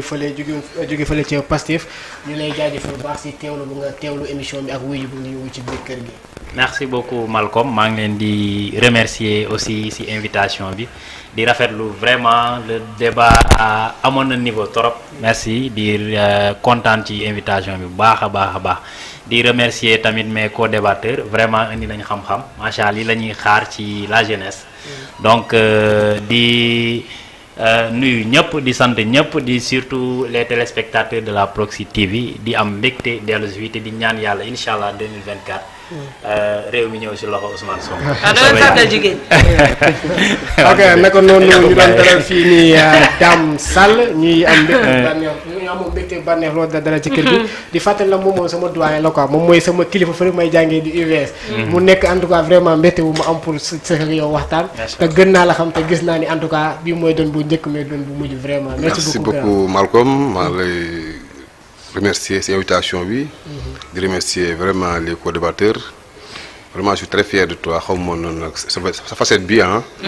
Machallah. Mais je remercie Kermasta Inte 5 de souhaiter vraiment une bonne fête à toutes les femmes du monde. Elles sont braves, elles sont belles. Donc, de remercier aussi les étudiants, mes étudiants de l'IVS et de Kermassar. Vraiment, je suis très content. Et voilà, donc. Merci, monsieur Sall, au lieu de Diouf. Ok, comme chaque soir, mon chroniqueur, je sais pas, mon journaliste et chroniqueur du jour. waaw Malcolm di kontaan rek bravo encore une fois parce que bii mooy nekk sunu 5e numéro de question d'actualité. Et c'est véritablement grâce à vous nos téléspectatrices et téléspectateurs de Proxi TV yéen ñu ñuy seetaan ci télé bi ak si suñuy chaîne YouTube ak sunu page Facebook. merci beaucoup question d'actualité moo fi jaaroon jukki leen waxtaan yi fi jàll ñu ngi remercier bu baax sunu gan yi di souhaiter une très heureuse fête de femmes à toutes les femmes rawatina à toutes les femmes du Sénégal merci à très bientôt. ok aja mbokku téléspectateurs yi donc comme ni nga waxtu bi jot na ñu bàyyi leen ngeen wéyal programme Proxi TV di leen jaajëfal bu baax encore une fois attention bu ngeen di jox télé bi de la Proxi TV télé bu la jege di rawatina émission bi question de l'actualité ñuy jaajëfal ñoom Proxi TV aussi tamit di njukkeel di souhaiter je sais pas femmes yëpp du monde pas au Sénégal kese du monde ñoom ñëpp en tout cas bonne fête aux femmes di leen koy jaajëfal bu baax di leen jaajëfal di wax ni Vito moo nekkoon si réalisation ak technique bi Cheikh Bey nekkoon ci wàllum son ñu leen di waa Babacar Mbaye ñu koy nuyu bu baax a baax moom tamit Vito Babacar ne mu ngi lay nuyu bu baax donc à lundi prochaine ci beneen numéro question de l'actualité avec d'autres invités jërë ngeen jëf booy leen di seetaan la Proxi TV télé bu la jëkkee di la woon sa bopp. À la tête de ce pays, j'ose espérer des hommes et des femmes qui connaissent le prix du pain, pas d'un corrupteur qui pendant les élections m'étend.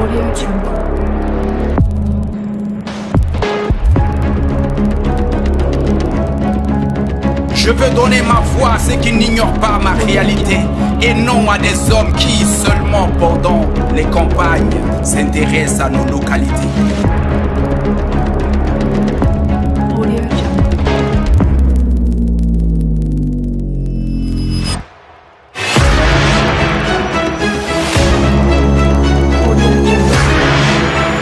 Je veux des leaders, des visionnaires, pas ceux qui démarchent ma conscience. Je veux un homme ou une femme qui a une stratégie, des valeurs, des idées, une équipe, un programme, un projet de société et non un homme qui n'a que sa poche pour acheter nos voix. Je veux des personnes élues démocratiquement et non à la tête de ce pays, j'ose espérer des hommes et des femmes qui connaissent le prix du pain, pas d'un corrupteur qui pendant les élections m'étend.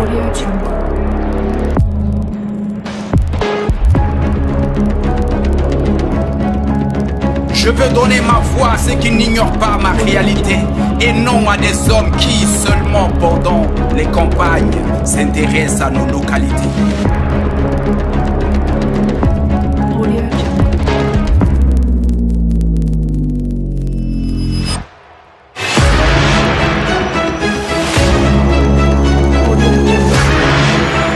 Je veux des leaders, des visionnaires, pas ceux qui démarchent ma conscience. Je veux un homme ou une femme qui a une stratégie, des valeurs, des idées, une équipe, un programme, un projet de société et non un homme qui n'a que sa poche pour acheter nos voix. Je veux des personnes élues démocratiquement et non à la tête de ce pays. J'ose espérer des hommes et des femmes qui connaissent le prix du pain.